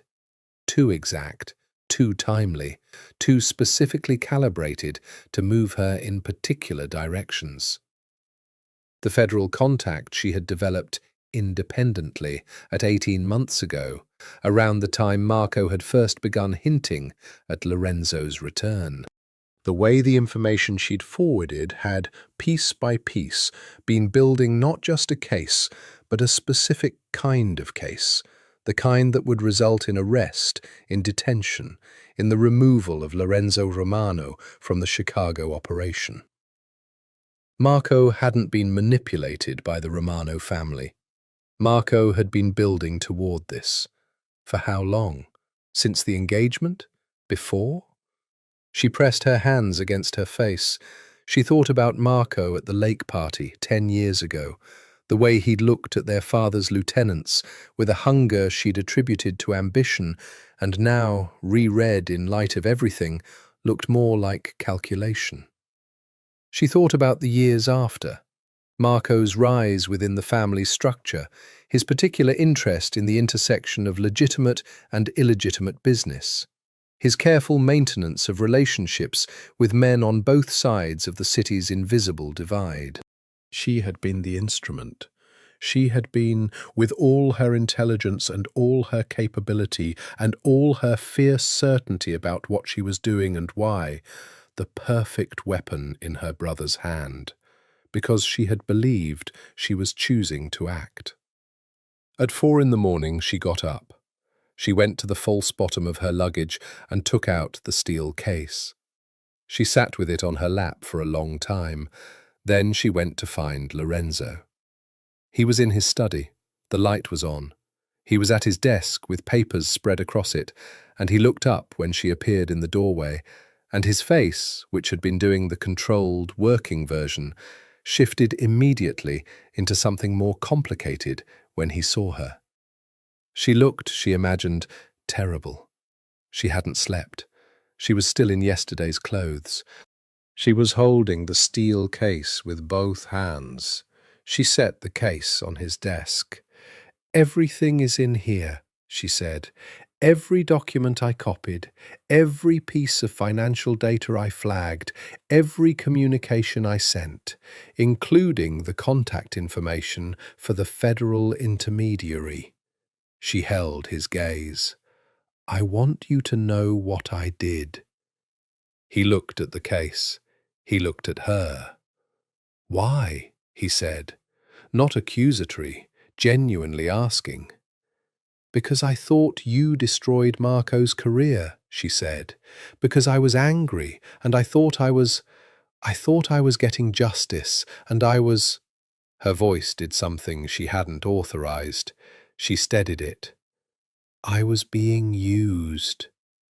He was very still. "How much have you sent?" he said. "Enough to build a framework. Not enough to trigger action, I don't think, but—" She stopped. "I don't know. I may be wrong. I've been wrong about several things." The silence in the study was the kind that had weight. Lorenzo stood up slowly. He came around the desk. He stood in front of her, close, closer than was comfortable, close enough that she could see the particular quality of exhaustion in his face that matched her own. "I need to know," he said quietly, "whether you believe what I showed you, the documentation about Marco." She met his eyes. "Yes," she said, "I believe it." "And you understand that what Marco was building, what he may still be building, is dangerous, not to me, to your father, to you." "Yes," she said again. He was quiet for a moment. She felt the warmth of him, the closeness of him, the particular combination of danger and steadiness that she had been cataloguing for months, and which she was finding more and more difficult to file under a useful category. "Sienna." His voice had changed, gone low, personal, stripped of all professional register. "I need to ask you something, and I need you to answer honestly." "When have I not been honest with you?" she said, and realized mid-sentence that this was a genuinely complicated question. "When I came back to Chicago," he said, "and I asked your father, when I pushed for this, for the marriage, for you, it wasn't only about the alliance." She waited. "It was never only about the alliance," he said. The words fell into the space between them like something dropped from a long height. "Lorenzo." "I know," he said. "I know I have no standing to say that after the way I left. I know I spent 6 years not saying it when I should have, and I know that—" He stopped. He looked at her with those dark, consuming eyes in the 4 o'clock light of his study. "I know that the way I came back, forcing this, the arrangement, not giving you a choice, I know what that was. I know it wasn't—" His voice, briefly, fractured in a way she had never heard. "It wasn't how I would have chosen to do it if I was someone better than I am." She was not breathing properly. "Why did you come back the way you did?" she said. "Because I was afraid," he said, "that if I asked, if I actually just asked, you'd say no, and His jaw set. "I couldn't." "You were afraid of my answer," she said slowly. "Yes." She looked at him for a long time. The city was beginning its pre-dawn shift outside the study windows. Somewhere below, the earliest delivery trucks were moving through the cold. "You're a man who controls every room he walks into," she said, "who has rebuilt an entire family operation across 2 countries. And you were afraid to ask a woman a question?" "You're not a woman," he said. "You're you." Something moved in his face that was raw and undefended and brief, like a light through a crack. "You have always been specifically you, and that has always been—" He stopped. She took a breath. She looked at the steel case on his desk. She looked at him. "We need to figure out what Marco is doing," she said. He nodded. The professional mask came back, but softer, the edges of it different than before. "Yes," he said, "we do." "Together," she said. He looked at her. "Together," he agreed. Outside, the city began to wake up. What Marco Rossi was doing, it turned out, was considerably more sophisticated than either of them had believed. Lorenzo's people spent 4 days on it, while Sienna went through everything she had. All the intelligence Marco had fed her, reread now with inverse assumptions, the pieces reassembled into the actual picture, rather than the one she'd been guided toward. What emerged was architectural, a long game plan built over at least 2 years, possibly longer. Marco had identified the federal contact through her. Not through her, exactly. She hadn't given Marco the contact's information, but by tracking her movements, her communications, perhaps having someone inside the Rossi Group's administrative structure. He had then built a separate channel to the same federal structure, feeding them Romano information that was real enough to be credible, and shaped in a way that pointed the evidentiary architecture specifically toward Lorenzo Romano as the primary target. He hadn't needed Sienna to supply everything. He'd needed her to supply legitimacy, the appearance that the intelligence was coming from inside the Romano household, from a credible source with privileged access. She had been his inside source without knowing she was his inside source. The objective was clear. Lorenzo arrested and removed, the Romano operation destabilized in the critical period of transition, the resulting vacuum exploitable by a man who had been quietly, carefully building his own structure across the city's independent operations for 2 years. "He's been talking to the Ferraras," Lorenzo said, at the kitchen table with the documents spread between them. "The meeting at Club Nero, that wasn't about Vitale. It was about Marco." She sat across from him, her hands flat on the table, looking at her brother's design with the steady, nauseated clarity of someone examining a wound. "He sent me to that meeting," she said, "to put you in proximity to the Ferraras, to create a visible connection between you and the Romano family's rivals, which he could then use—" Lorenzo paused. "Or possibly to put you in danger in a way that would push me toward a reckless response." She looked up. "To make you make a mistake?" "Yes." She thought about the coldness of this, the deliberateness, the fact that her own brother had been willing to put her physically in danger, even if the danger had been managed, even if the intent had been something other than actual harm, as a tactical move. "He loves me," she said. It was not a defense. It was a statement she was turning over, examining, trying to reconcile with the evidence in front of her. Yes, Lorenzo said, and he used you anyway. His voice was careful, not angry, deliberately so. These things are not mutually exclusive. She looked at him. He met her eyes with something that was both honest and painful. No, she said, they're not. She called Marco that evening. He answered on the second ring, which told her he had been waiting. Sienna. His voice was warm, immediate. I've been worried. You haven't called. I know, she said. She kept her voice even. I've been busy. There's something I need to talk to you about. Of course. Should I come? Not yet. I wanted to tell you. She paused, watching herself choose the words. I think the documentation is almost complete. The federal structure. I think it's close. A beat. How close?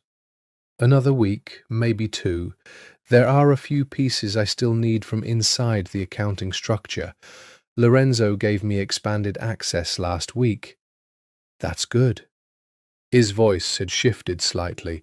Not noticeable if you weren't listening for it, but she was listening for everything now. That's very good. What kind of access? She told him 2 things that were real and 1 that was not. She gave him 1 piece of documentation that was accurate and 1 that was altered, subtly, professionally, in a way that would be invisible to anyone who hadn't created the original. After she hung up, she sat for a moment. Then she went to find Lorenzo. He's moving faster than we thought, she said. His expression was grim. How do you know?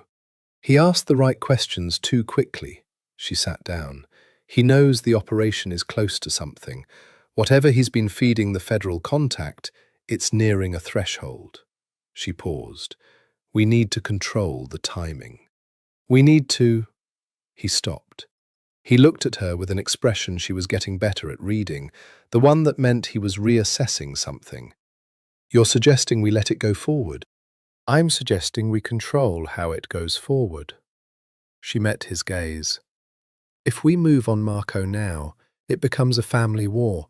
My father... She thought of Aldo Rossi and his trembling hands and his tired heart. My father cannot survive knowing what Marco has done. If we expose it, we destroy him. Lorenzo was quiet for a long time. So you want to protect Marco? I want to protect my father, she said, and I want to... She stopped. I want to give my brother the chance to stop. And if he doesn't? She looked at Lorenzo across the table, at this man she had come here to destroy, who was now the person she trusted most in this room, and said, Then we deal with it together. He reached across the table. His hand covered hers, warm, certain, with a particular quality of someone making a choice rather than a gesture. Together, he said. She turned her hand over, their fingers interlaced. Outside, Chicago moved through its cold March night, full of all its beautiful, terrible ambitions. She found out about the pregnancy on a Tuesday. She had not expected it. She had been careful, or she had thought she had been careful. But there had been one night in late February, after the nightclub incident, after the long, silent car ride home and the kitchen at midnight, and a conversation that had moved in a direction neither of them had managed to redirect. There had been one night when the carefully maintained distances had failed. Completely, quietly, irreversibly failed. She sat in the bathroom of the Romano penthouse with a test in her hand and stared at it for a long time. Her first emotion, which arrived before thought could manage it, was... She would not name it. She would note that it was not the emotion she would have predicted, which would have been fear or calculation, or the specific kind of grief that comes with an unwanted complication.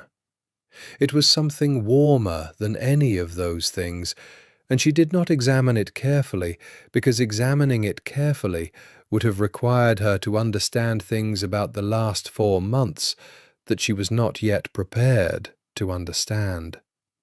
She put the test in the pocket of her robe and went to find Lorenzo. He was in the kitchen. It was 6:15. He was making coffee with the familiar early morning precision of it, and he looked up when she came in with the expression that had become his default with her, open, attentive, a degree of warmth he didn't bother to conceal any more. She set the test on the counter between them. He looked at it. He looked at her. His face did something extraordinary. The control dissolved entirely, and what was underneath was so unguarded and so direct that she had to look away briefly before she could continue to be who she was in this moment. "Sienna," he said. "I know," she said. "I know this is—" "No," he said. He came around the counter. He stopped in front of her. "I'm not— this isn't—" He was not, she realized, a man who had words for this. He had words for everything else. He had words for business and strategy and the careful management of dangerous situations. He did not have words for this.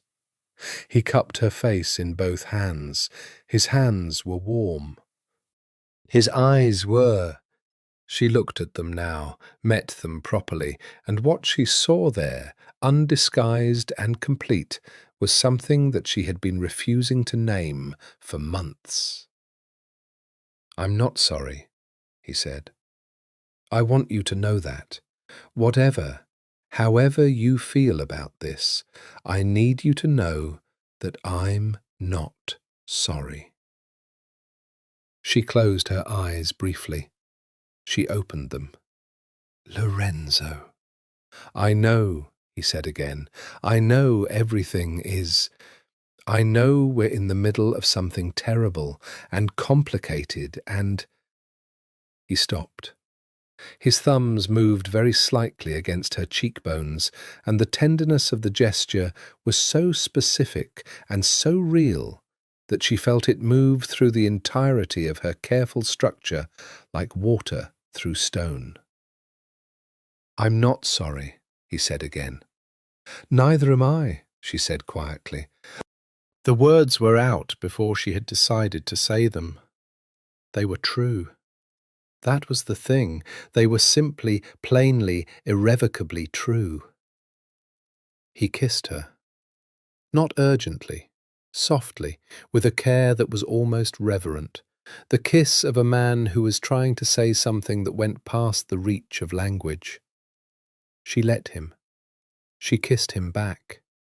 And in the quiet of the kitchen, in the early morning light with the city waking below them, she let herself acknowledge, for the first time, the full weight of what she felt. Not the managed version, not the strategic reading, not the careful categorization she had been applying to every interaction for months. Just the thing itself, large and warm and terrifying and real. She called Marco that afternoon. She told him what she had told herself she wouldn't tell him. Not about the pregnancy, she held that carefully, separately, something new and precious that she was not going to expose to the complications of what her brother had become. But about Lorenzo, about the truth of what had happened 2 years ago, about the documentation Lorenzo had shown her. She told him because, underneath everything, he was still Marco. He was still the person she had held hands with in their mother's hospital room. He was still the person who had taught her to swim and called her every week when she was at university and shown up with wine and terrible jokes for every difficult thing in her life. She told him because she needed to believe that the man she was accusing of calculated, extended manipulation was also still the person she loved. There was a long silence on the line. Then Marco said, "How long has he had it?" "The documentation." "Since before the engagement." Another silence. Longer. "Marco," she said. "I need to think," he said. His voice was strange, flat, controlled in a way she didn't recognize as him. "I need some time." "Of course," she said. "Marco, we can fix this. Whatever you've been building, we can find a way to—" "I'll call you," he said. He hung up. She stared at her phone for a moment. Then she called the federal contact and told him the intelligence she'd provided was compromised and should not be acted on. She did this carefully, thoroughly, burning the channel in a way that she hoped was sufficient. She thought she had done enough. She thought she had been in time. She thought, in the particular way that humans think about the things they want to believe, that the worst was over. She was wrong about all of this. 3 days later, Lorenzo was arrested. It happened at 6 in the morning. The federal timing was always 6 in the morning, the bureaucratic logic of it, the hour when people were softest and slowest. Sienna heard the elevator, heard the voices, felt the change in the quality of the air in the penthouse before she had properly woken, and she came out of the bedroom in bare feet to find 4 federal agents in the main room and Lorenzo standing in the center of them with his hands already at his back, with that absolute stillness that she now knew was not cold-bloodedness, but the most extreme form of his self-control. His eyes found her the moment she appeared. Over the heads of the agents, across the width of the room, his eyes found her. She saw everything in them in that moment. The knowledge of what was happening, the knowledge of who had made it happen, and underneath both of those, something that broke her open, quietly, completely. The absence of accusation. He looked at her, and she saw the full recognition of her complicity in building the case that was arresting him. And he looked at her without accusation, only with something that was, "Don't call my father," he said to her. His voice was perfectly even. "Call Caruso first. He'll know what to do." "Lorenzo, it's all right." The 2 words, delivered with his hands behind his back, surrounded by federal agents in the grey 6A, my light of his penthouse. "It's all right." She crossed the room. One of the agents moved to intercept her, and Lorenzo said something, very quietly, that stopped the agent without her quite hearing what it was. She stood in front of him, 3 feet, 2. "I'm going to fix this," she said. "I know," he said. "Lorenzo, I didn't. After I called the contact, I thought I had burned it. I thought—" "Sienna." His voice was low, for her only. "I know. And I need you to be careful." His eyes searched hers. "Marco is not finished. Whatever he told you on the phone, he's not finished. Do you understand?" "Yes." "Don't be alone," he said. "Not until Caruso has people around you." She wanted to. She had no idea what she wanted to do. She wanted to take his hands, and she couldn't. She wanted to tell him, "I know," he said, before she said anything, as though he had heard it anyway. They took him. She called Caruso. She called her father, who had known, she realized, more than he had let on, and whose voice on the phone carried the specific exhaustion of a man for whom this was a confirmation rather than a revelation. She called her lawyer. She called Lorenzo's lawyer, who had already been alerted. Then she sat in the centre of the penthouse, the big, cold-lit penthouse that was currently very empty, and she thought about Marco. Marco, who had said, "I'll call you," and had not called. Marco, who had received her warning about the compromised intelligence and had, it now appeared, already moved to ensure the federal action went forward regardless, had been further ahead than she'd assumed, had a separate channel, or had directly activated the federal contact himself, or... Her phone rang. An unknown number. She answered. A voice she didn't recognize said, "Mrs. Romano, your brother wants to see you." Everything in her went very still. Where? The voice gave her an address on the south side. Then, "Come alone. He says it's urgent." She looked at the empty penthouse. She thought of Lorenzo's face. Don't be alone. She thought about the pregnancy she hadn't told anyone about yet. She called Caruso. She said, "I need someone to follow me. Don't intercept, just follow." Caruso said, "Mrs. Romano, I strongly advise against—" "I know," she said. "Do it anyway." She got her coat. She got her phone. She did not get anything else. She went to meet her brother. The address was a warehouse in Bridgeport, not abandoned exactly, but converted to something between industrial and residential, in a way that spoke of temporary use, of space chosen for its inconspicuousness rather than its comfort. Sienna was let in by a man she didn't know, through a side door, into a large interior space that had been fitted with lights and a few pieces of furniture, with the minimal functionality of a space set up for a specific purpose and intended to be vacated afterward. Marco was standing at the centre of the space when she came in. He looked... She would need a word she wasn't sure she had. He looked like Marco, and not like Marco, simultaneously.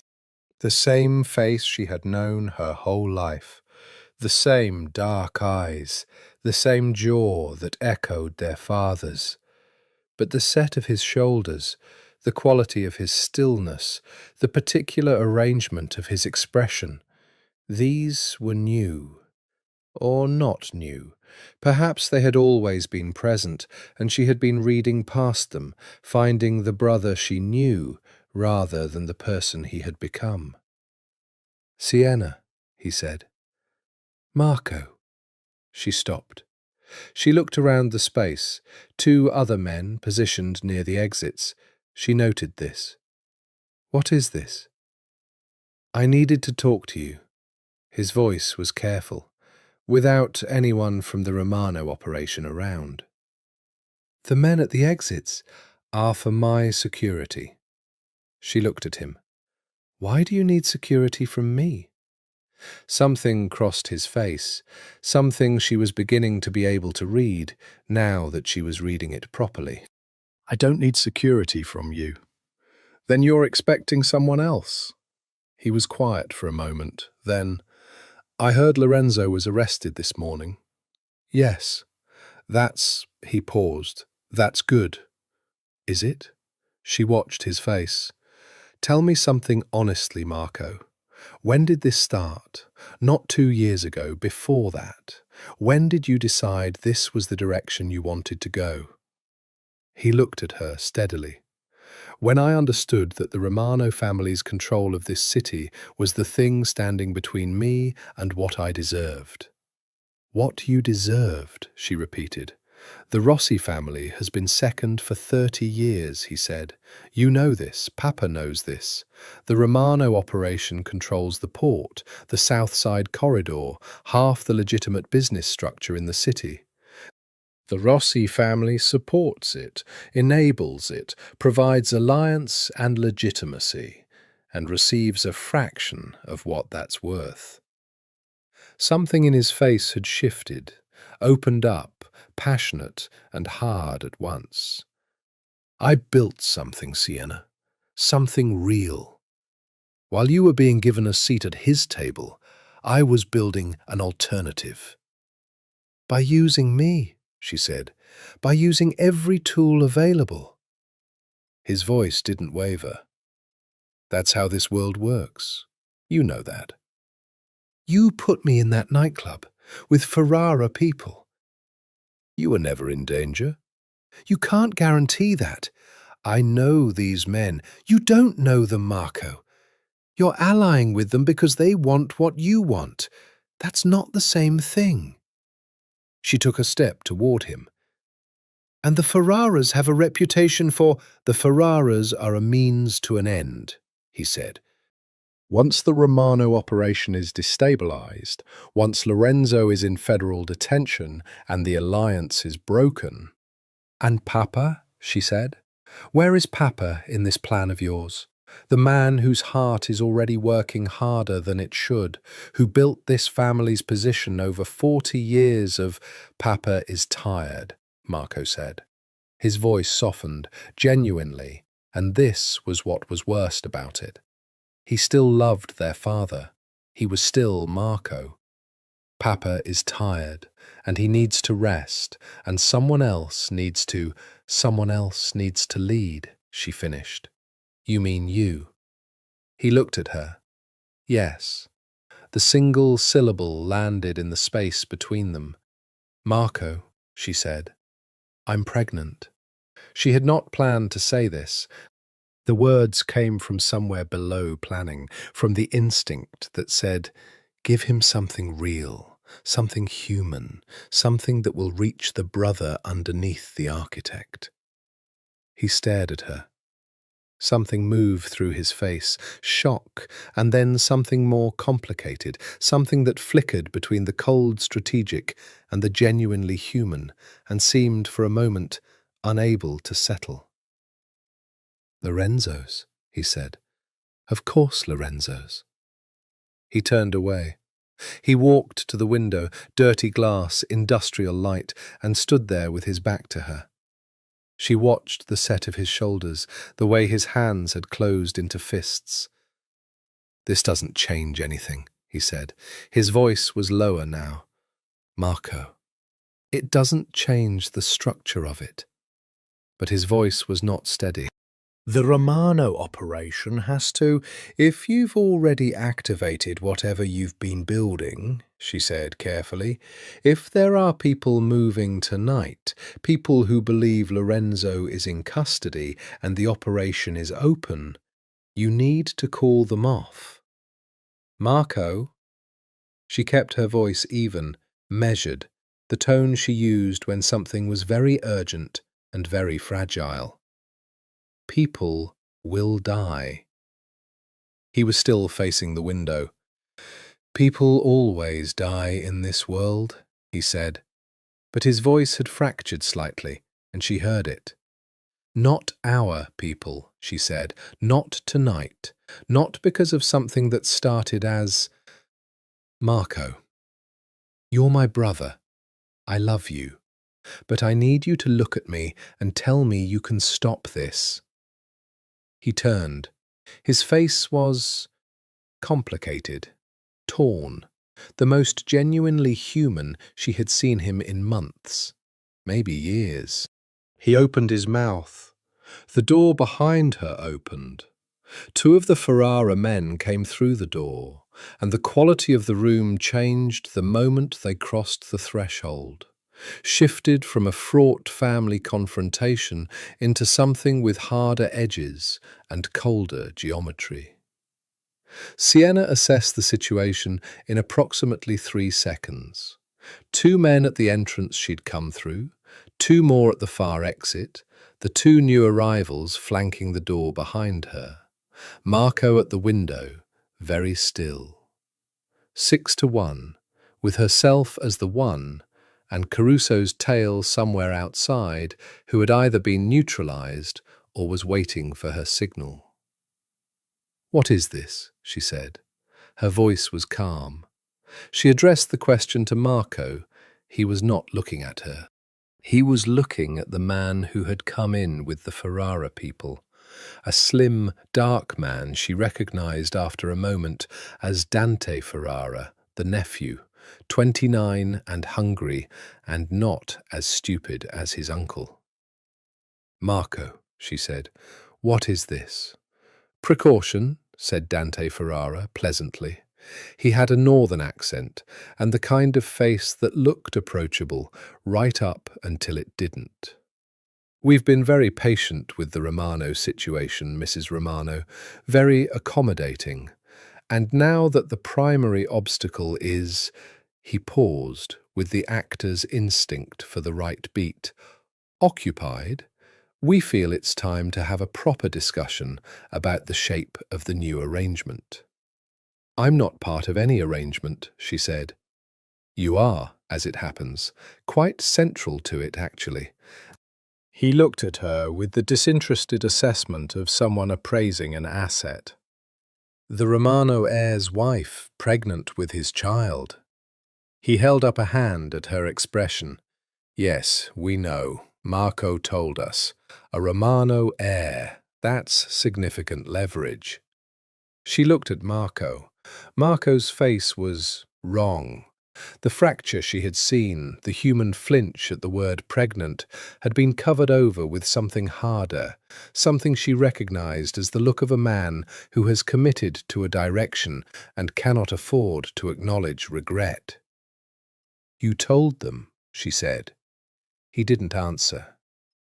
"Marco," her voice was very quiet, "you told them about the baby to use as leverage. Sienna, look at me." He looked at her, and in his eyes, beneath the hardness, beneath the architecture, she saw it. The fracture was there. The brother was still there, buried under everything he'd become, still capable of being reached. She filed this away. "I need to make a phone call," she said to the room. "You don't have your phone," Dante Ferrara said pleasantly. She checked. He was right. Her phone was gone. She hadn't felt it taken. One of the men at the door when she'd come in. "I'd like it back," she said. "I'm afraid not." She assessed the room again, the exits, the geometry of the men, her own capabilities, which were not nothing. She had grown up in this world, and growing up in this world meant learning, at minimum, the difference between a threat and a killing blow, and how to move in the space between them. But 6-1 in a warehouse with Lorenzo in federal custody was not a situation she could fight out of. She needed time. "Then we'll have our discussion," she said pleasantly.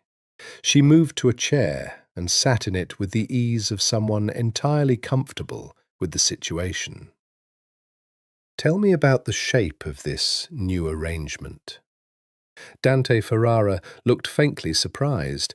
He had expected, she thought, fear or resistance. He had not expected cooperative efficiency. He adjusted smoothly. "We want the port operations." "The Romano port operations."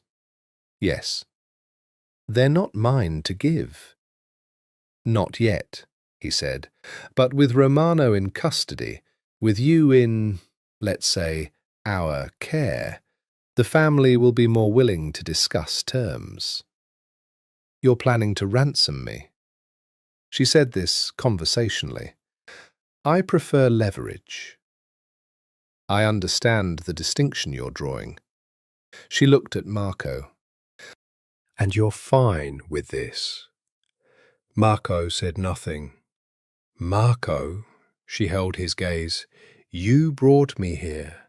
You got me into this room, alone, knowing what was going to happen. That means you made a choice." She paused. "Every choice closes a door." His jaw was very tight. "Tell me," she said, still looking at her brother, "what you think Papa will do when he learns what you've built." The silence was long. "He'll understand," Marco said. His voice was not steady. "He'll be destroyed," she said simply. "He will be a 63-year-old man with a bad heart who learns that both his children, his daughter who was playing both sides in his name, and his son who set the whole thing up, have been running an operation inside his own family for years. He won't be angry, Marco. He'll be broken.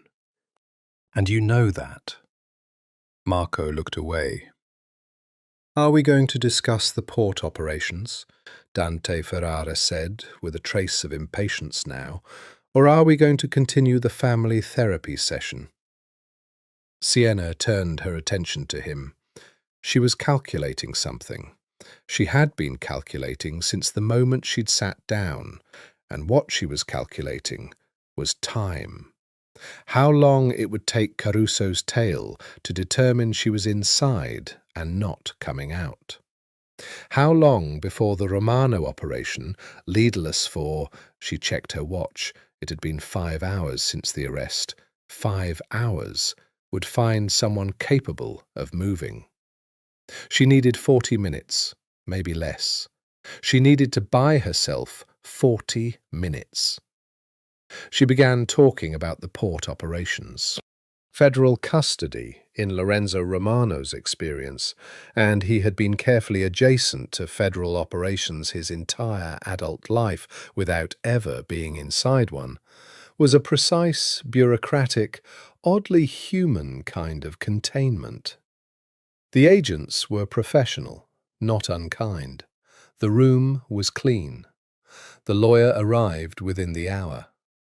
What Lorenzo was doing in that room in those hours was not what the federal system assumed he was doing. He was not panicking. He was not consulting with his lawyer about the specific charges and their defenses and the strategic approach to the arraignment. He was doing all of that, yes, with the portion of his mind that operated cleanly and coldly on problems of legal jeopardy. But the other portion of his mind was on Sienna. He had told her not to be alone. He had seen, in the moment before they took him, something in her face that told him she was already forming a plan. Sienna Rossi, who had been forming plans since approximately birth, whose intelligence operated at a speed and with a precision that he had been watching with something between admiration and terror for 4 months.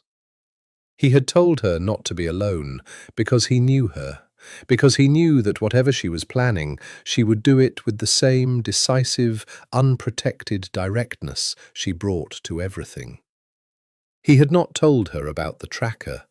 It was his own privacy violation, and he was not proud of it, had not been proud of it when he had asked Caruso to implement it 3 weeks ago in the aftermath of the Club Nero incident, when the realization had arrived with the force of something he couldn't argue against, that Sienna's safety was a priority that overrode everything else, including her right to privacy, and including his own pride about admitting how much it mattered to him. The tracker was in her gold bracelet, her mother's bracelet, the one she never removed. He had a second phone in a hidden pocket of his jacket, a small, dedicated device that Caruso's network knew to reach in exactly this kind of situation. He had not been searched well enough. The agents had been professional, but they had not been expecting someone to carry a secondary device, and they had found the primary phone and stopped there. He looked at the tracker on the small screen.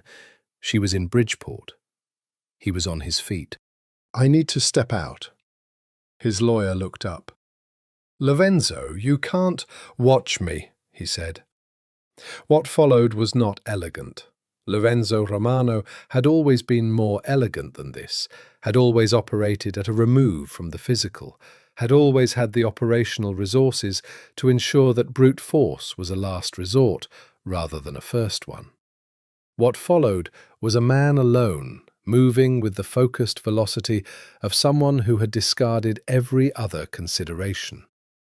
He left the federal building through a route that his lawyer, who had been very carefully, very specifically briefed before any of this had happened, in the manner of a man who prepared for contingencies, facilitated with the particular combination of bureaucratic confusion and strategically placed distraction that was Councillor Ricci's specific gift. He was in a car within 12 minutes. He was in Bridgeport in 22. He had called Caruso's man from the car. The man was outside the warehouse, had been outside for 40 minutes, waiting for the right moment that hadn't come. He was 2 men against 6. The math was wrong. Now it's 4 to 6, Lorenzo said, which is better. He looked at the building. He thought about Sienna inside it, with her particular gift for keeping people talking, for buying time with the precise currency of intelligence and composure. He thought about the pregnancy, which she had not told him, which he had realized the morning of the test with the force of something entirely new, something that had dismantled every remaining structure he had been using to maintain the controlled distance between what he felt and what he permitted himself to feel. He thought, I am not losing this. He went through the side door. The next several minutes were both very fast and very clear, the way dangerous things are sometimes experienced, with a heightened, almost editorial precision, each moment fully present and immediately past. He came in through the secondary entrance, the one Caruso's man had confirmed was the softer point. 2 Ferrara men at the rear. He and Caruso's men handled this with minimum noise. He moved through the interior. He heard Sienna's voice before he saw her, steady, conversational, explaining something about port logistics with the ease of a woman who had been in much more frightening situations and found this one merely irritating. Something released in his chest at the sound of it, something very large. He came into the main space, and the room rearranged itself around his presence, the way rooms did when he entered them, the specific change in atmosphere that was partly physical reality and partly something harder to define. Dante Ferrara turned. Lorenzo looked at him for approximately 1 second, the complete cartographic assessment he applied to threats, and then looked at Sienna. She was seated, composed, unharmed, watching his entrance with an expression that contained equal parts relief and something complicated that he would ask her about later, somewhere private, somewhere that wasn't surrounded by 6 armed men.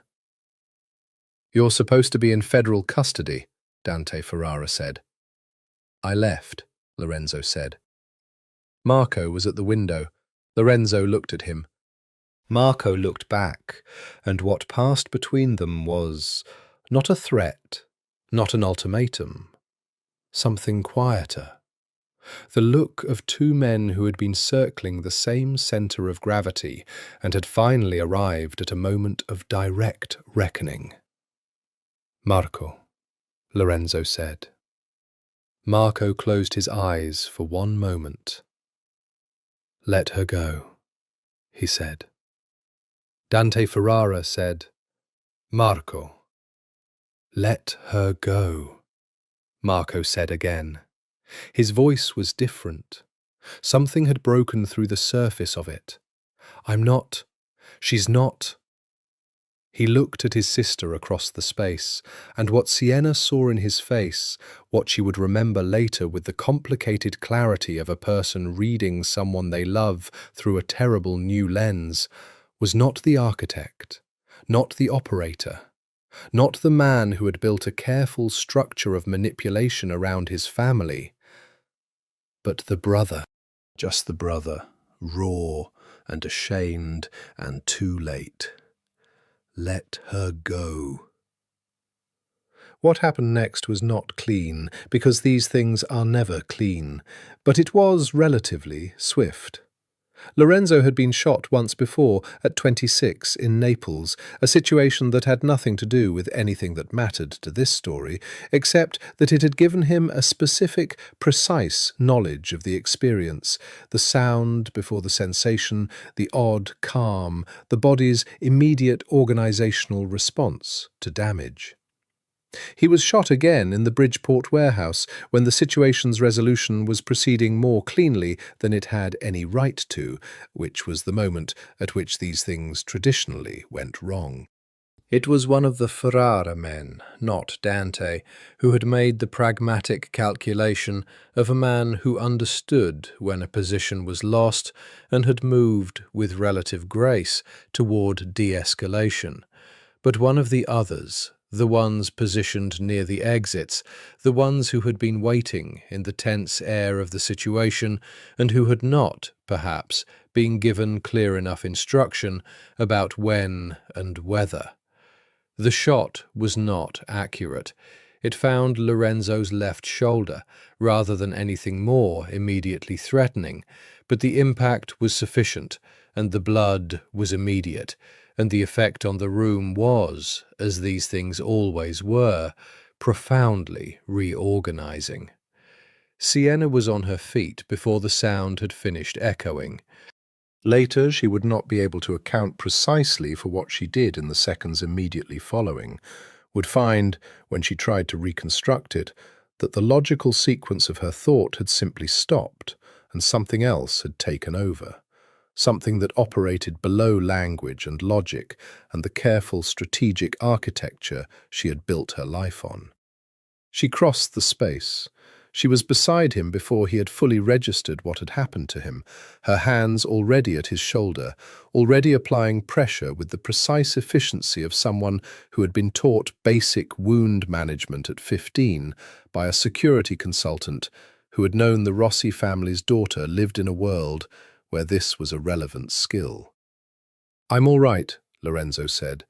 "You're bleeding," she said.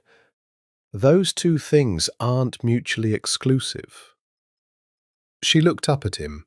He was still on his feet, still present, his right hand still functional, his face doing the controlled version of pain that she recognized as the face of a man who had decided pain was not a priority. His eyes found hers immediately. "I'm all right," he said again, quieter, personal, just for her. "I know," she said. Her hands were steady. She needed them to be steady. The next hour was the kind of organized chaos that the people in this world handled with the particular institutional expertise of those who had been rehearsing for exactly these situations their entire lives. Caruso arrived with men. The Ferrara contingent dispersed, most of them rapidly and with the self-preserving efficiency of people who had read the room and understood that the landscape had changed. Dante Ferrara left with a warning and a very clear understanding of the precise terms on which his family's future existence in Chicago would be predicated. Marco sat in a chair and did not speak. An ambulance was called, not the public kind, the private kind that the Romano operation maintained for situations like this, staffed by medical professionals who asked the questions that needed asking and did not ask the ones that didn't. The wound was, as Lorenzo had assessed, not immediately life-threatening, a through and through of the fleshy part of the upper shoulder that had missed everything critical by approximately an inch. There would be surgery, proper treatment, recovery that would take time. There would be, Lorenzo's doctor, over the phone while the paramedics worked, was very clear on this, consequences. "Not consequences I can't live with," Lorenzo said. "You haven't been told what they are yet," the doctor said. "Whatever they are," Lorenzo said. He was sitting on the floor against the wall. The paramedics had gotten him there, and Sienna was beside him, her shoulder against his, her hand in his, and he turned his head to look at her. "Whatever they are." She held his hand with both of hers. Her face was, All the composure had gone. It had simply gone, stripped away by the preceding hour, and what was left was something real and open and entirely her. The full face of a woman who had come here as an act of love, disguised as strategy, and who had stopped being able to disguise it somewhere around the moment a man had stepped out of impossible circumstances to walk into a room full of danger for her. "You left federal custody," she said. Yes. "They're going to— Lorenzo, when they find out you left, I know. The charges, the case that's already been— I know." His hand tightened on hers. "Sienna, I need you to hear me." She looked at him. "Whatever happens next, with the federal situation, with what you built, with what Marco built with you—" He paused. His face held something that was both pain and something very far beyond pain, something that had its own gravity. "None of that matters as much as you. You and—" His eyes dropped briefly to her midsection, then back to her face. "You knew," she said. "I guessed. That morning, the way you looked at me." The corner of his mouth moved, not quite a smile, something gentler. "I know your face." She pressed her forehead against his undamaged shoulder. She felt his arm come around her, carefully because of the other shoulder, but without hesitation. "I'm sorry," she said against him, "for everything. For the documentation, for the federal contact, for—" "Stop," he said. "You did what made sense to you. You had reasons." "Wrong ones?" "Human ones." His voice was low, warm, certain in the way that he was certain about things that mattered. "We'll fix the federal situation. Caruso has already called Ricci. The documentation you sent it's manageable, if we move fast." He paused. "Your brother is going to have to— There will be consequences for Marco." She lifted her head. She looked at Marco across the room, still sitting in his chair, his head in his hands. The architect reduced to a man who had made too many calculations and lost sight of what he'd been calculating about. "I know," she said.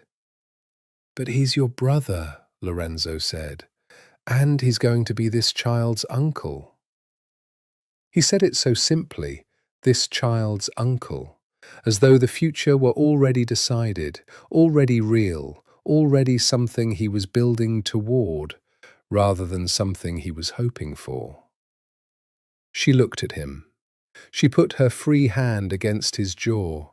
This man she had come here to destroy, who was holding her in a warehouse in Bridgeport with a bullet hole in his shoulder, whose face she had memorized in a library at 21, and apparently never entirely forgotten. "I love you," she said. It came out the way true things come out when you're exhausted and frightened and have run out of everything that isn't essential. Plainly. Without strategy, without preparation. His eyes closed for a brief moment. He turned his head into her hand. "I know," he said. "I've been watching you love me for months. I've been waiting for you to say it." "Insufferable," she said. He smiled, actually smiled, fully, for the first time she had seen, and it was devastating in the way she'd known it would be, warm and crooked and human and entirely his. "Yes," he said. "Somewhat." The next weeks were the hardest. Not because of the violence. Violence in this world was a given, a constant atmospheric condition that you learned to navigate like weather. Not because of the immediate operational chaos. Caruso was extraordinarily capable, and the Romano operation, though destabilized, was not broken. And the men who had been watching and waiting for Lorenzo's return to step into full authority showed, in crisis, the particular loyalty that is built over years of careful, consistent leadership. The hard part was everything else. Lorenzo's surgery was on a Friday. Siena sat in the private hospital's family waiting room for 4 hours with his father, Carlo Romano, who arrived with the air of a man who had been expecting, in some terrible peripheral way, this specific kind of call his entire adult life, and who sat beside his son's wife and held her hand without a word for the first hour, and then, quietly, told her about the first time he had sat in a room like this and waited. Lorenzo had been 17. The situation had been very different. The fear had been the same. "He's strong," Carlo said. "I know," Siena said, "stronger than me." The old man's voice carried genuine wonder in it. "I've never known how to tell him that." "You could tell him," she said. Carlo Romano looked at her sideways. Something in his weathered face shifted. "You're good for him," he said. "I wasn't certain, at first, if the match was right. He pushed so hard for it. I thought it was sentiment colouring his judgment." "Was it?" she asked. "Yes," he paused. "But sentiment is not always the wrong reason."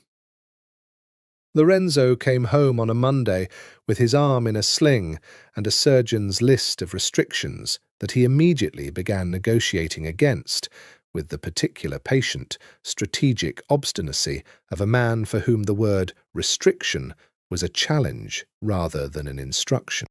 "You cannot go into the office," Siena told him. "I'm going to the office. The surgeon said the surgeon is not running a major organizational restructuring in the aftermath of a federal investigation. The surgeon also has both of his shoulders functional." He looked at her. She held his gaze. Something in his face shifted, the beginning of that not quite smile. "I'll go in for 3 hours," he said. "2," she said, "and someone drives you." "Fine." This was how it went. The daily negotiation of recovery, the practical intimacy of two people navigating a shared space with one of them temporarily diminished and neither of them quite accustomed yet to the weight of what had been admitted in a Bridgeport warehouse. She brought him coffee at the desk. He asked her opinion on every significant decision and genuinely listened to her answer. She found herself talking about the child, not with the careful calculation she brought to most things, but with the startled tenderness of someone experiencing something real for the first time. And he listened to this too, with his whole attention, with a quality of presence that she was learning was specific to him and irreplaceable. The federal situation was complicated but resolvable. Councillor Ricci was, as Lorenzo had always maintained, extraordinarily capable, and the documentation that Siena had provided to the federal contact turned out to be, on careful legal examination, insufficient for the charges that had been filed, largely because Siena, in her precision and her operational care, had been careful never to provide anything that went beyond what was available through legitimate channels. The intelligence had created a case framework, but not a case. The escape from custody was a separate issue, handled with the particular quiet efficiency of people who understood exactly which conversations to have and with whom. Lorenzo spent 10 days in a legal grey area that was, to the outside eye, approximately indistinguishable from normal life. Then the case was dropped. The specific circumstances of this were handled in rooms Sienna was not in and did not need to be in. She was learning, carefully, the limits of what she needed to know. Marco was harder. She went to him 2 weeks after the warehouse, alone, without telling Lorenzo, who would have insisted on being there and whose presence would have made the conversation into something different from what it needed to be. She went to his apartment in Wicker Park on a grey March afternoon and knocked. He opened the door and looked at her, and he looked reduced. Not physically, but in some essential structural way, as though the architecture he had been building for years had collapsed and he was standing in the rubble of it, trying to remember what he'd been before it. She walked past him into his apartment and sat down. "Sienna," he said. "Sit down," she said. He sat. "I'm not here to tell you what happens next," she said. "Lorenzo's people will do that, and Papa will have things to say, and there will be things required of you. You understand that?" He nodded. "I'm here to tell you something else." She looked at him. Her brother, her Marco, the person she had known her whole life, the person who had used her so comprehensively and so carefully, and who had also, she was capable of holding both of these things at once, loved her, in the genuine and complicated way that people love the people they are willing to use. "I forgive you." He looked up. His eyes were wet. She didn't look away. "Sienna, I don't forgive what you built," she said, "or what you did with it. Those are things you'll have to live with, and things that will have consequences, and I won't pretend otherwise." She paused. "But you are my brother, and I'm carrying your niece or nephew, and I need—" Her voice shifted briefly from steady to something more human. "I need you to be something other than an enemy." Marco pressed his hands against his eyes. "I was so angry," he said. His voice was muffled. "For so long. I was so angry, and it felt like the only option was—" "I know," she said. "I know what that kind of anger does to decisions." He lowered his hands. He looked at her. "I could have gotten you killed." "You could have," she agreed. I don't know what to do with that." "You live with it," she said. "And then you decide what kind of person you're going to be instead." She stayed for another hour.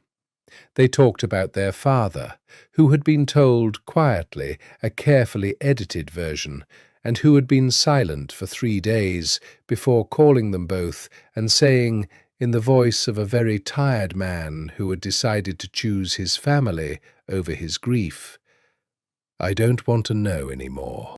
I want us all to have dinner on Sunday." They talked about the baby. Marco cried then, which she hadn't expected, though perhaps she should have. She left his apartment in the grey afternoon and walked 2 blocks before she felt the specific combination of exhaustion and relief that was the physical sensation of something that has been held for a very long time being set down. She called Lorenzo. "How did it go?" he said. His voice on the phone was immediate, fully there, fully him. "He's Marco," she said. "It'll take time." "Yes, but he's Marco," she said again. "He's still Marco." A pause, then, "Come home." She flagged the cab. She went home. Spring came to Chicago the way it always did. Suddenly, after weeks of threatening it, as though the city had finally lost patience with its own winter and simply decided. April was warm, genuinely warm, and the lake sparkled and the trees along Michigan Avenue went green overnight, and people moved through the streets with the particular light-bodied relief of a city that has survived another cold season and is now, cautiously, prepared to believe in warmth again. Sienna stood at the floor-to-ceiling window of the Romano penthouse, her penthouse now. The word felt different every day, the way ownership of something you hadn't expected to love felt different every day, and watched the lake in the morning light and drank her espresso and was, she noted with something between amusement and wonder, genuinely content. She turned this over, examined it. It held. She was 4 months along now, and beginning to show, not dramatically, but enough that her favourite blazers required adjustment, and Lorenzo had begun watching her with a particular combination of focused concern and barely contained wonder that she found so simultaneously touching and insufferable that she had told him more than once to please stop looking at her like she was doing something miraculous. "You are doing something miraculous," he said. "I'm doing something extremely biological," she said. "Those aren't mutually exclusive." She had thrown a pillow at him, and he had caught it. And this, the domesticity of it, the ease, the specific warmth of a life that had become, without her fully tracking the progression, real, was the thing she was turning over on this April morning. She had not forgiven him for how he had come back. She had not forgiven him for the years of silence. She had told him this directly one evening in February, and he had listened, without defense, and said, "I know. I don't expect you to." She had said, "I'm not done being angry about it. Parts of me will probably always be angry about it." And he had said, "I know. I'm angry at myself." And she had said, "Good. Don't stop being angry at yourself too quickly. It'll keep you honest." He had looked at her with those dark, consuming eyes, and then he had said, "I love you, Sienna." The first time he had said it directly, without the shelter of oblique admission or oblique acknowledgement. Direct, clean, his. She had needed to walk out of the room, not because she didn't feel it. She felt it with the complete, overwhelming clarity of something she had been fighting for months, but because she needed a moment, just a moment, to let it be true in private before she let it be true out loud. She had come back 5 minutes later. "I know," she said. He had waited. "And I love you," she said, "which has been thoroughly inconvenient." He had almost smiled. "I know." Lorenzo came in from his study at 8, the way he did now. The 7 o'clock office start had been renegotiated, firmly, with the argument that the head of the Romano operation, running on 5 hours of sleep, was an operational liability.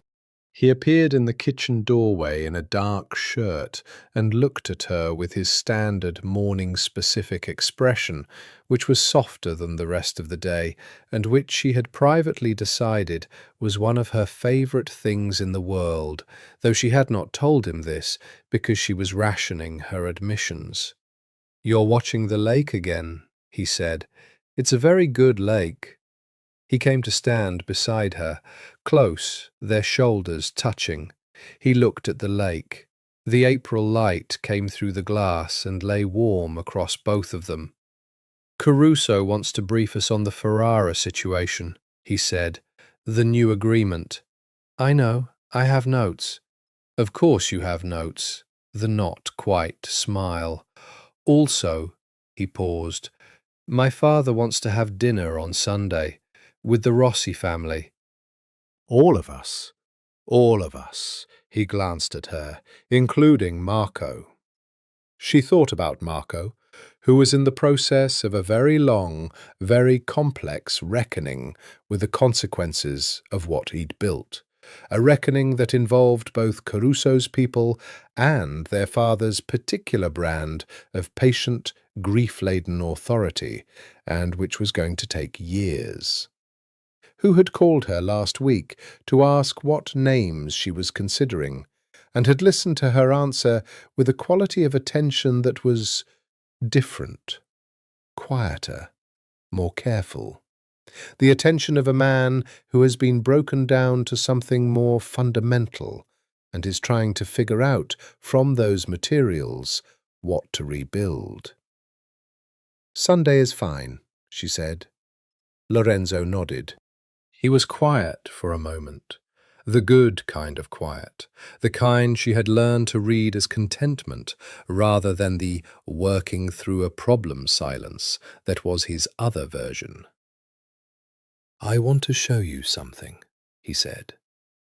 He took her to the terrace, the wide south-facing terrace that looked over the whole spread of the city, all those towers and streets and the dark sweep of the lake beyond. And he pointed to a corner of the terrace where, she realized with a start, a large planter had appeared overnight, positioned against the railing in the full southern light. In the planter, small and precise and deeply red, was a rose. She looked at it, then at him. "Technically, it won't bloom until summer," he said. "The gardener told me. But it's established. She said it's very tough, very hard to kill." "You bought me a rose. I bought you a rose that refuses to die despite being covered in thorns." He kept his eyes forward on the city, but she felt the quality of his attention on her peripherally, that total, consuming focus. It seemed appropriate.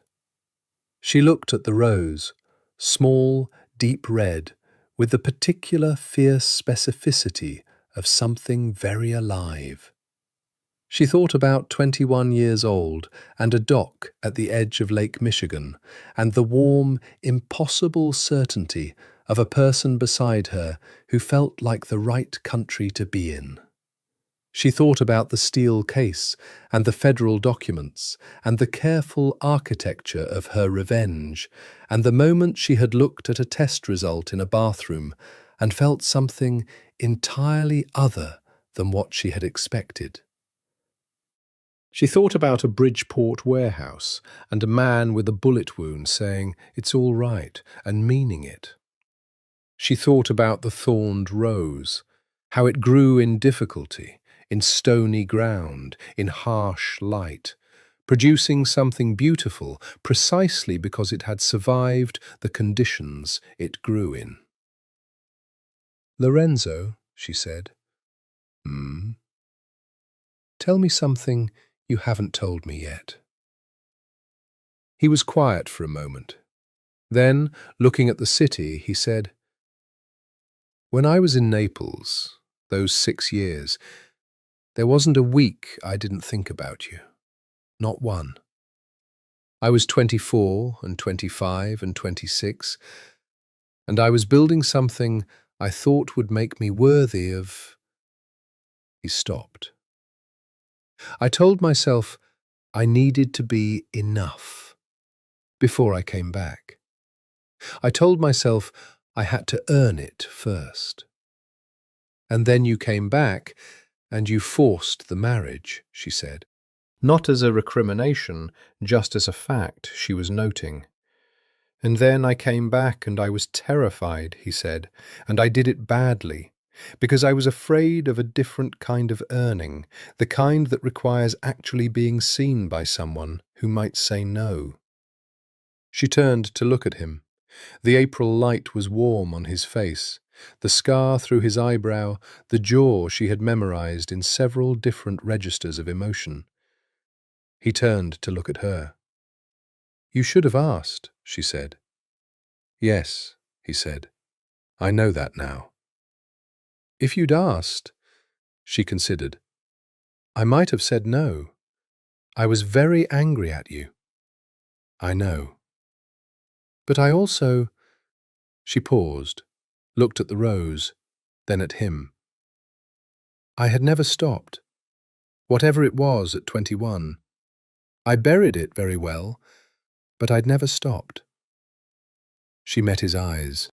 So the answer might have been yes. Something in his face, the full, open, undefended version, moved slowly towards something she could only describe as light. Ask me now, she said, even though it's too late. Ask me anyway. He was quiet for a long moment. The city moved below them. The lake glittered. The small red rose stood in its planter with the quiet ferocity of something that had decided, under difficult conditions, to be beautiful. Siena Rossi, he said. Her name, in his voice, the country she had spent years pretending she didn't want to return to. Will you stay with me? Not marry me, not be mine. Stay with me. She thought, this is the real question. This has always been the real question, not possession, not alliance, not the arranged architecture of a life designed by other people's calculations. Just, will you stay? Yes, she said, obviously yes. I'm carrying your child in Lorenzo Romano's penthouse, and I've been in love with you for 6 years, despite my best efforts, so— She paused. Yes. He laughed. It was the first time she had heard him fully laugh, not the not-quite smile, not the controlled near amusement, but a real laugh, warm and startled and completely human, and it broke something open in the morning air that had needed breaking. She let herself smile fully back at him, her real smile, the one she kept for moments when performance was not the point and truth was all there was. He pulled her in, carefully, his left arm still careful, but the right arm around her with complete certainty. And she let herself be held, fully, in the warm April morning on top of the city, in the life she had arrived at through the most circuitous, dangerous, extraordinary route she could have possibly taken. Later, weeks, months, years later, she would be asked about it. How it happened. How 2 people from families like theirs, with all that blood and strategy and the weight of other people's choices pressing down on every decision, had found their way to something real. She would always say the same thing. It grew in difficult ground, she would say, like a rose, like anything that has to fight for the light. It grew in difficult ground, and it was covered in thorns, and it was very hard to kill. And eventually it bloomed. On a Thursday evening in late April, Aldo Rossi and Carlo Romano sat at opposite ends of a long dinner table, the same table they had sat at for 30 years, in the same rooms, in the same city, and watched their children. Lorenzo Romano, his left arm still recovering, sat close to his wife, with the particular focused ease of a man who has stopped managing his attention and simply lets it go where it wants. Siena Romano, née Rossi, sat beside her husband and talked to his father and her brother, Marco, quieter than he used to be, more careful, working towards something she hadn't yet named, and ate her dinner and drank her water and occasionally said something that made the table laugh. The city moved outside the windows. The lake was dark. Somewhere in the building below them, the machinery of the Romano operation moved through its ordinary Thursday, full of its ordinary complexity and its ordinary danger and its extraordinary, improbable human persistence. Sienna reached under the table and found Lorenzo's hand. He held it without looking at her, both of them still in their separate conversations, with the specific, certain grip of someone who has decided where to hold on and does not intend to let go. The thorned rose on the terrace, 20 stories above the city, moved very slightly in the April wind. Still alive, still growing, still, despite everything, in bloom.